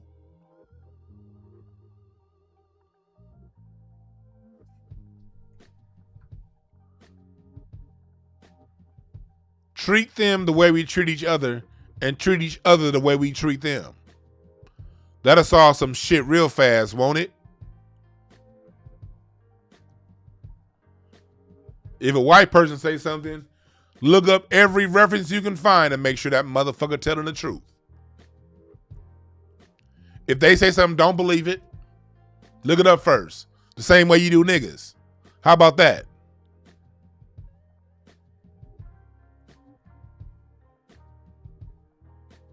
You're right, Magnetic. Ain't nothing more disrespectful than a lot of these chicks working retail. We come around, they got all the heat. Then the minute a white person come around, oh, do you want to try one more size? Oh no, you don't look like a 14, ma'am. You sure you're not an 8? Oh no, you're not a 14, you an 8. You let a black woman come around, that bitch thinks she a 4. Hold on. Hey, Larry, let me call you live. Let me call you back. I'm on live, bitch. That was Larry Goodwill, hoe ass, calling me. Y'all know Larry. I gotta have Larry back on the show.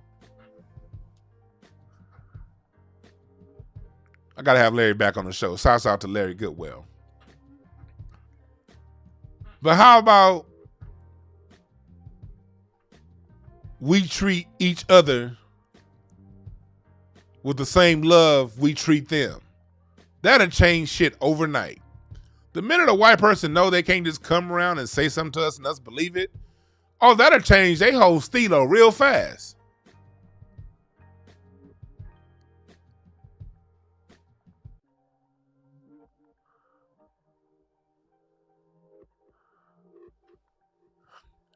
That'll change they stilo real fast. Nah, Tasha, I'm not going to leave Larry alone. See, Tasha, she's seen me and Larry up close plenty of times. Yeah, that's how we get down. Larry, that's my dog, but I beat that nigga's ass, though. I tell you that, though. Larry's my boy, it's my friend, but we all know that one person that if it ever came down to it, you would beat the dog shit out of them. That's Larry. Like, yeah, we cool and everything, but yeah, Larry, I'll beat your ass, nigga.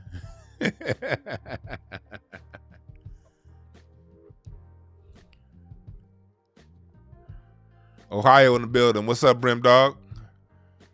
Oh yeah, rest in peace to Shock G, man. I love Shock G as a kid, boy. I've always liked Shock G. The Humpty Dance, we was playing the shit out of that in elementary school. And y'all know one of my favorite all-time movies is Nothing But Trouble. If you're in an ambulance, you have a chance. And the hearse has got to be worse. That was the movie was shot where Digital Underground came in and played for the little court scene.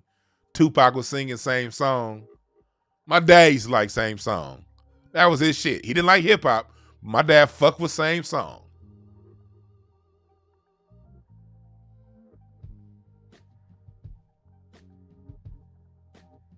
Rest in peace, Shock G. Hip-hop band.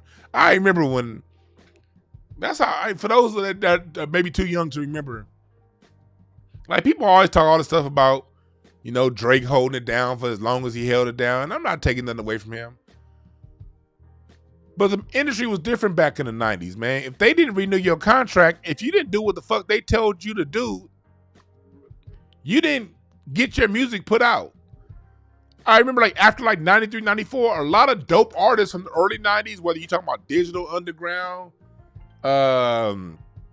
X-Clan, all kinds of dope ass groups. As the 90s went along, we didn't have an internet back then. Well, the internet was kind of like a baby. You couldn't really search the internet to see what was really going on. We would be like, okay, when is Digital Underground? When is Arrested Development? When are one of these groups gonna drop another album? The music industry came in 93 and just switched up hip hop. I'm gonna do a whole show on that on Incense and Ashtrays, the 1993 subversion of hip hop. And Digital Underground fell victim to that because not only did they rap and make good music, they made good music that freed our mind. So they never had the opportunity to keep going and keep going and keep going because the record industry just flat out stopped pushing them. So Shock G fell victim to the industry. Digital Underground never put out a bad album that people weren't fucking with. They may have put out albums, but back then if the industry didn't put a few $1 million behind your promo, no one even knew the shit came out. So a lot of people in hip hop that were around in the 80s and early 90s didn't get a chance to extend their careers because of how the music industry operated back then. They didn't have an internet that they can go to release their music directly to their followers. Shock G fell victim to that part of the industry. But he was always a real one. Always had some of the dopest hair too. Rest in peace to Shock G. You're right, Unsung One, Daz Effects. It was so much dope music back then. Tasha, you see, Tasha knew everybody. Tasha knew Tupac. I had some dope ass stories. Tasha she know MC Light. I'm not trying to put all. Tasha knows a lot of people, especially in 90s, 80s hip hop. Tasha's a dope ass writer. I wish she writes some more songs. I didn't know you knew Shock G, but you knew Pac, so that doesn't surprise me. You knew Shock G. That doesn't surprise me at all. You knew Pac. Yeah. That'd be funny being from LA, you kind of be knowing a lot of people. I was on the phone with Larry last night laughing my ass off because we was talking about our dads. And I was telling Larry about my dad and how like my dad back in the late 60s, early 70s, he learned karate from Chuck Norris, him and my uncles. Chuck Norris had a karate studio over on Wilshire. Before he became the movie star that he was, he taught karate. And my dad and my uncles, they literally learned karate under Chuck Norris in the late 60s and the early 70s on Wilshire. That's just some LA shit.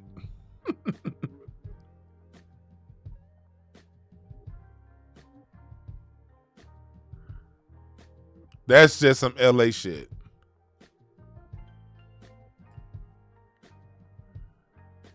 Yeah, but Shock G was a real one. Yes, he was. Rest in peace to that brother. One of my favorite songs from them is Heartbeat Props. We giving heartbeat props to those who are still living. He took time to write that song back in the early 90s, giving props to Khalid Muhammad, giving props to other rappers like Ice Cube and Ice-T and different, man. They were just, man, they did it. The Digital Underground did it their own way. Then with the whole Humpty, shit, you couldn't beat that.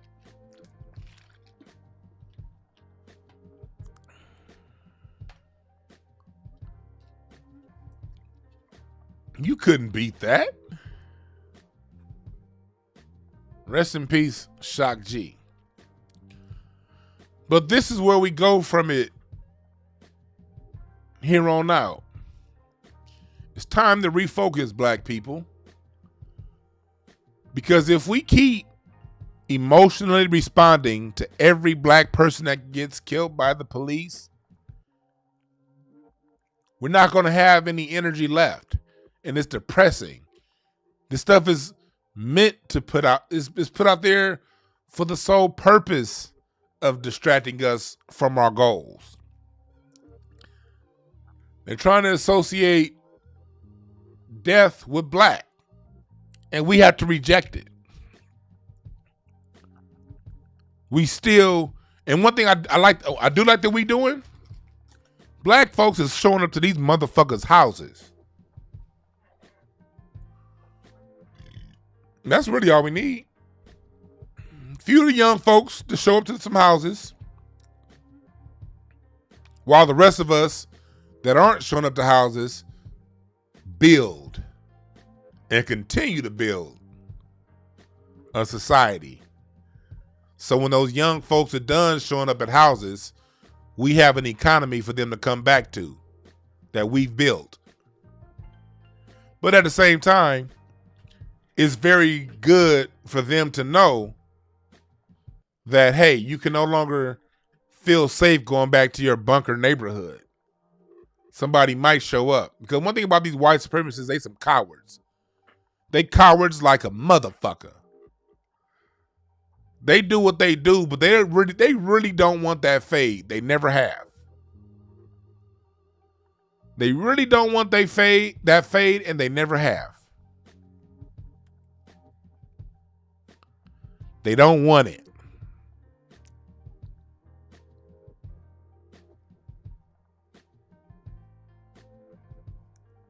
So when they know it's a threat of retribution, they tend to act a little differently. Which is what we seeing now. Keep that up. While the rest of us keep up with the building and continue to build.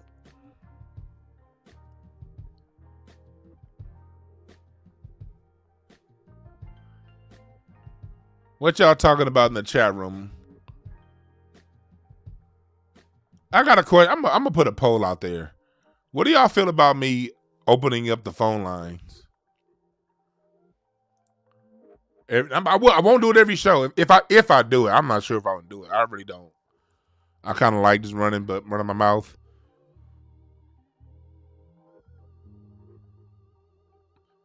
What do y'all think about me opening up the phone lines for people to call in and answer some questions? I think I might make the phone lines exclusive to my membership. I don't know. What do y'all think? Say something in the chat room.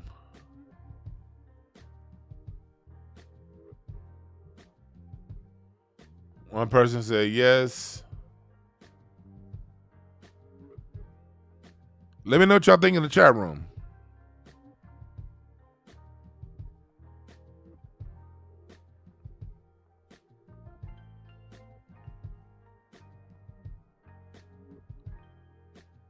Paid in Full said yes.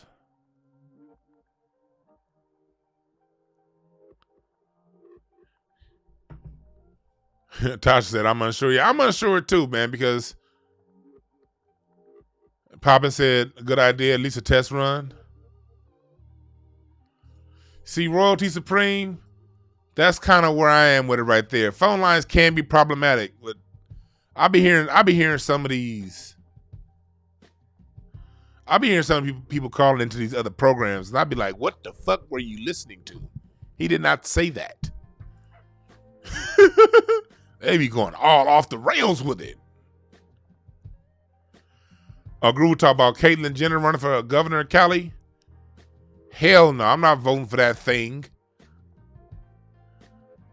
That nigga name is Bruce. If that motherfucker ran as Bruce, I still wouldn't run from him. But I definitely ain't running for a motherfucker that just double crosses. You don't look, black folks, we ain't got to fall for every agenda they push our way. That motherfucker name is Bruce. And if he don't know what the fuck he wants to be, how the fuck do I know what he want to be as a governor? How do I know he ain't going to get into the governor as one party and then 2 years later be like, I feel differently. Let me switch. How do I know that? I don't want nobody being my governor that don't even like they self. You got to at least like how you came into this world for me to fuck with you. Period. Same thing with these niggas and some of these niggas that get that cake soap. That's not really an American problem, but from other parts of the world, they want to change the color of their skin and bleach it. I'm not fucking with you. You need to go ahead and get some help. And then once you get some help, then maybe we could talk. I ain't about to fuck with you. You think you was born looking like Shabba Ranks. Now you think you looking like Howard Hewitt. No, nigga, no. Nigga born looking like with the same skin tone as Michael Jordan. Come to the party one day looking like Steph Curry. Nigga, hell no. Get the fuck out my face. Now you cool. I'm not gonna shit on your idea to do that, but you can't be no leadership position over handling my taxes. And you don't know what the fuck you want to be.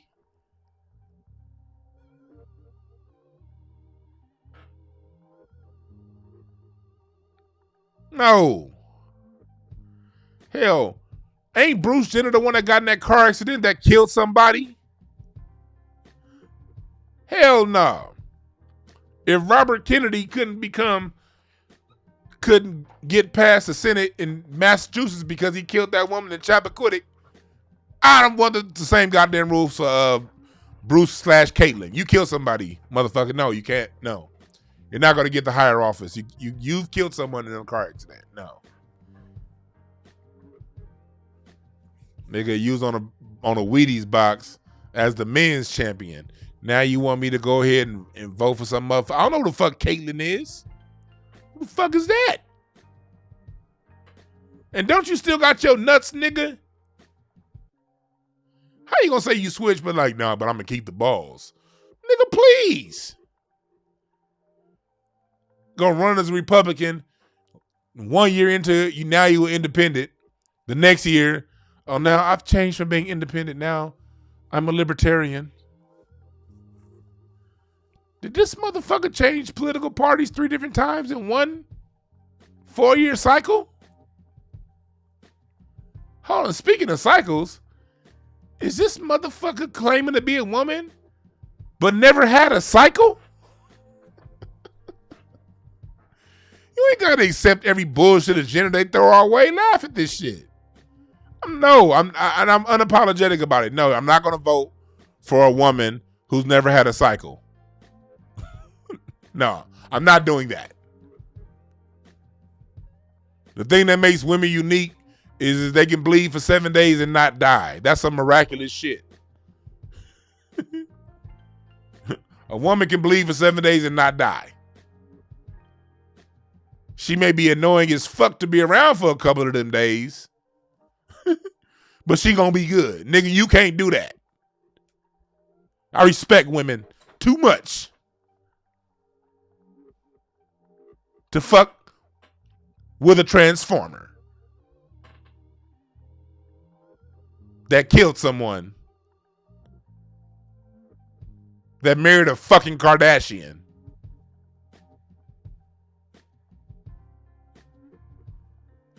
No, I'm not fucking with it and I'm very unapologetic about that stance.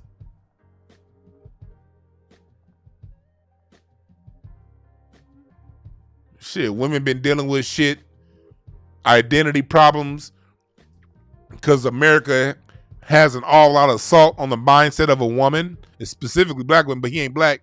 But women in general, America don't like women. He skipped through all that and then in his old age decided to become a woman. I don't respect that. You missed all the hard parts. You missed all the hard parts of being a woman.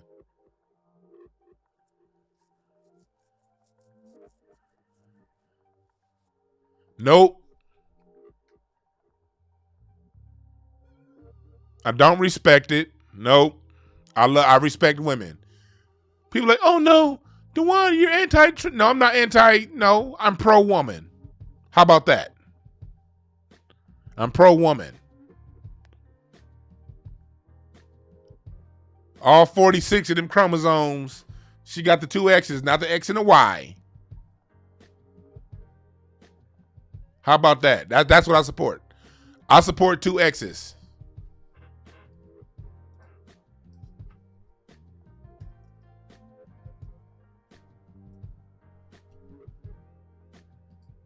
How about that?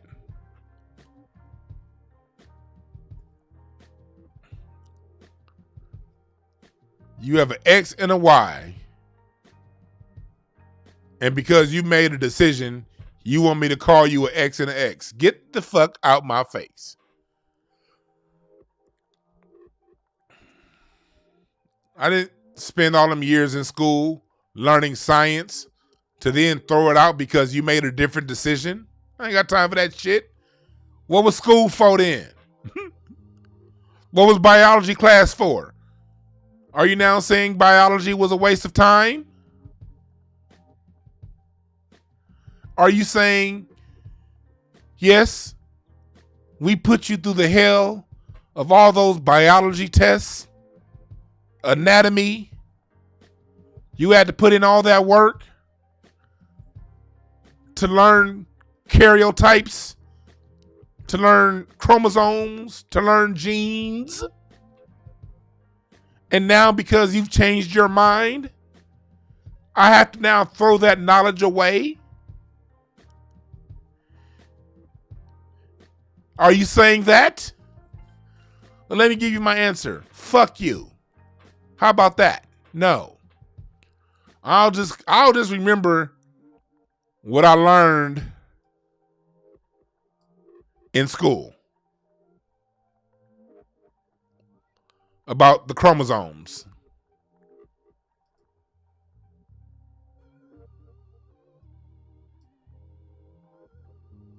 How about that? Oh no, now I'm a woman. Nigga, your voice too deep. This is what y'all taught me in school right here. This is what y'all taught me in school. Humans, XX, XY. This is what I had to learn and spend up and stay up all night studying because my dyslexia confused the fuck out of me between XX and XY. As a dyslexic, I'll see XX and then mark XY. I had to go through all that goddamn studying and anxiety for my test for you to now come in and say, hey, I made a different decision. Nigga, fuck your decision. I didn't have all that anxiety over my biology test for you just because you think different. The fuck out my face. Bruce is a man. That's not anti-trans, that's pro-woman. Pro-real women. Women with hips, thighs, and ass.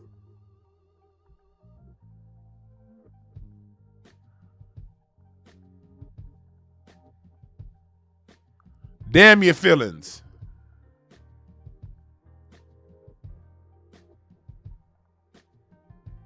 I like real women. Real women have a certain scent, a certain smell, a certain beauty about the way women smell. Niggas stink. And I'm saying that as a nigga. I've been in a basketball gym thousands of days of my life. That motherfucker stank. Women smell like cucumber melon. Men smell like rotten melons. It's a difference. Except for my neighbor. Y'all know my next door neighbor I be telling y'all about? They be making all this little noise. Speaking a little low, I think she outside over here, near my window. My next door neighbor, she be having a man funk about her. I don't get it. And she kind of walk like a dude too. She smells like man funk, weed juice, cigarettes, and bus seats. I don't know how this woman manages to smell like bus seats. And she always got an attitude. I be thinking like, I should be the one with the attitude. You smell like a car full of granddaddies and cigarettes and weed juice, but you got an attitude with me. I just took a shower. You didn't.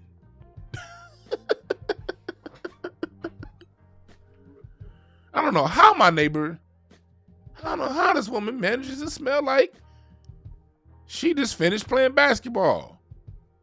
Got 3 points and 17 rebounds. And fouled out. That's how strong her odor be. Didn't want to have an attitude. Parking all funny and funky.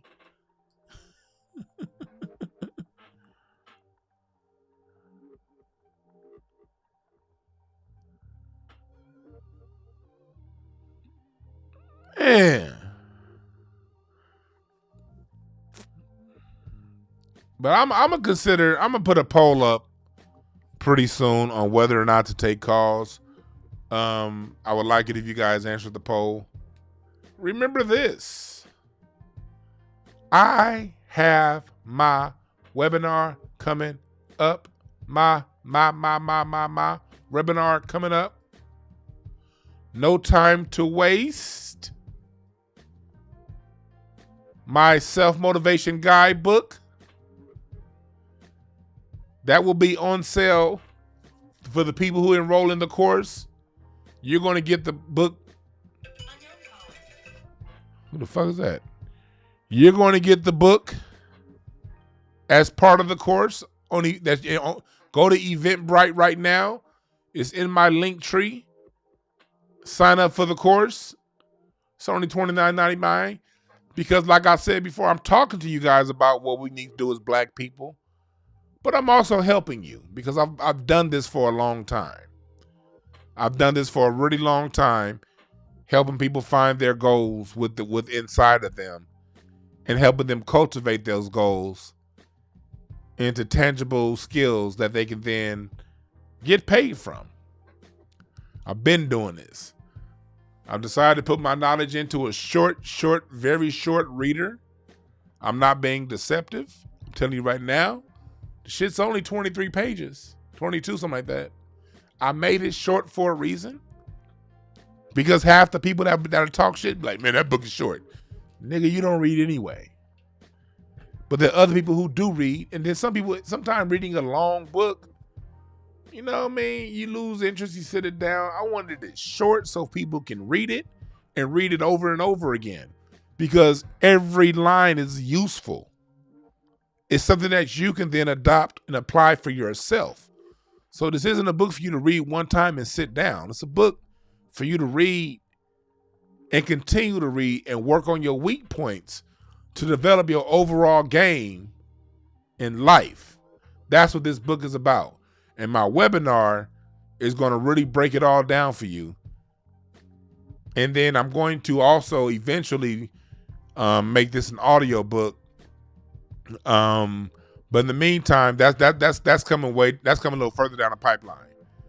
Sign up for my webinar, No Time to Waste, a self-motivation guidebook to get off your ass. My man, I got to find a way to put my man Big Ja. Y'all know Big Ja. He gave me a dope tagline. And I think this tagline is what I'm going to call my program, the GOAT program. GOAT, get off your ass today. Be the GOAT. Get off your ass today. Salute to Big Ja. For giving me that. I like that, Ja. I think Ja is great when it comes to slogans and shit like that. I done seen that motherfucker go from hitting up the open mics to 1.5 million subscribers on YouTube and some funny ass videos. Salute to Big Ja.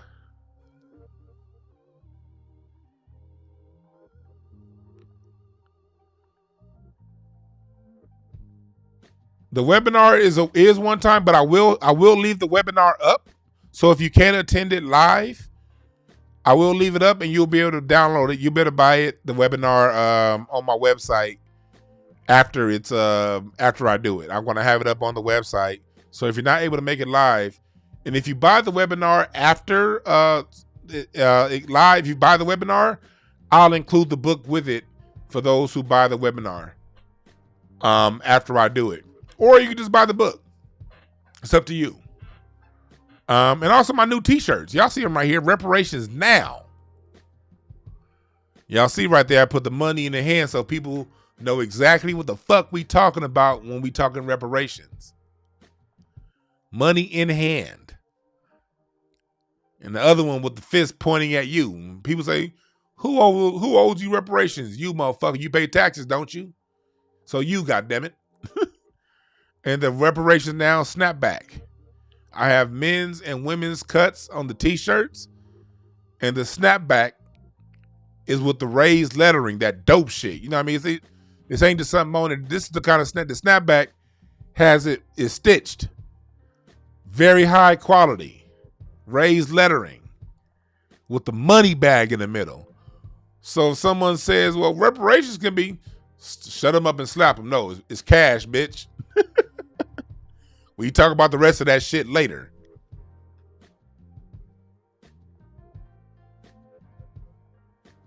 Yeah, the webinar will be available later. I know everybody cannot make it on Sunday, May 2nd. So it will be, I'm going to have the webinar up for access. If you cannot make it live, it'll be up for access on my website.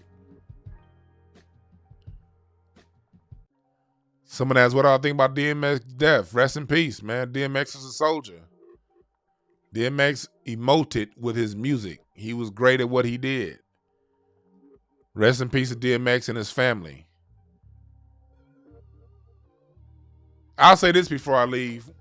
We've had a lot of people dying in hip-hop lately. Black Rob, rest in peace. But one area I'll give hip-hop credit that our legends are starting we get into the age where a lot of our legends are starting to die off. But a lot of our legends lived longer lives than a fair amount of our jazz legends. Part of the reason why jazz struggled in the 70s was because so many groundbreaking artists died too young. Clifford Brown, died at 26 years old. Car accident. Would have been one of the, he still is one of the greatest trumpet players of all time, but he was changing how music was played. Chick Webb died at 34, king of swing, drummer. Complications from his illness that he had. Charlie Parker died at 35. But Charlie Parker had started sort of leaving the music scene a little bit before that, during his 20s, because of his drug addiction. John Coltrane died at 41. He was on drugs, but he ended up getting off. But the drugs had done so much to his system, he ran himself down. And Billie Holiday, she died at 44 years old. A lot of your jazz greats died before they were able to pass the baton down to the next generation of greats. It's a burden that our artists are under, because as an artist, you're sensitive. You feel the world around you. So I don't judge those who may have been on drugs like a DMX or something like that, because people have had certain pains that they feel they have to deal with in that way. Is it my way? No. Do I advocate for that? No. But I understand. So I'm not going to sit here and judge those who die young because of an addiction. I have not walked in their trauma, so I cannot judge how they dealt with that trauma. When it comes to these artists passing, let's remember the good that they gave us. Remember how they made us feel. Have love, honor, and respect for our artists. I'm not here, I don't do those conversations about, well, they was on this drug and that drug, or they shouldn't have did this, or they shouldn't have did that. I don't have time to shit on the grave of a black person who had a different set of struggles than me and talk about that. We love these artists for the music they provided for us, for the feeling their music gave us, for the memories attached to the music that they put together.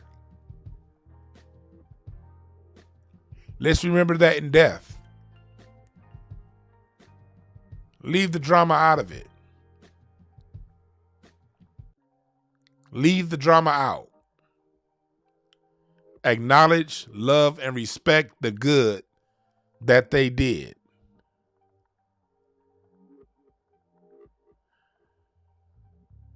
And with that being said, remember this. There are no perfect messengers, only perfect messages for those who are willing to pick up the game. My name is Dwan B. I'm out.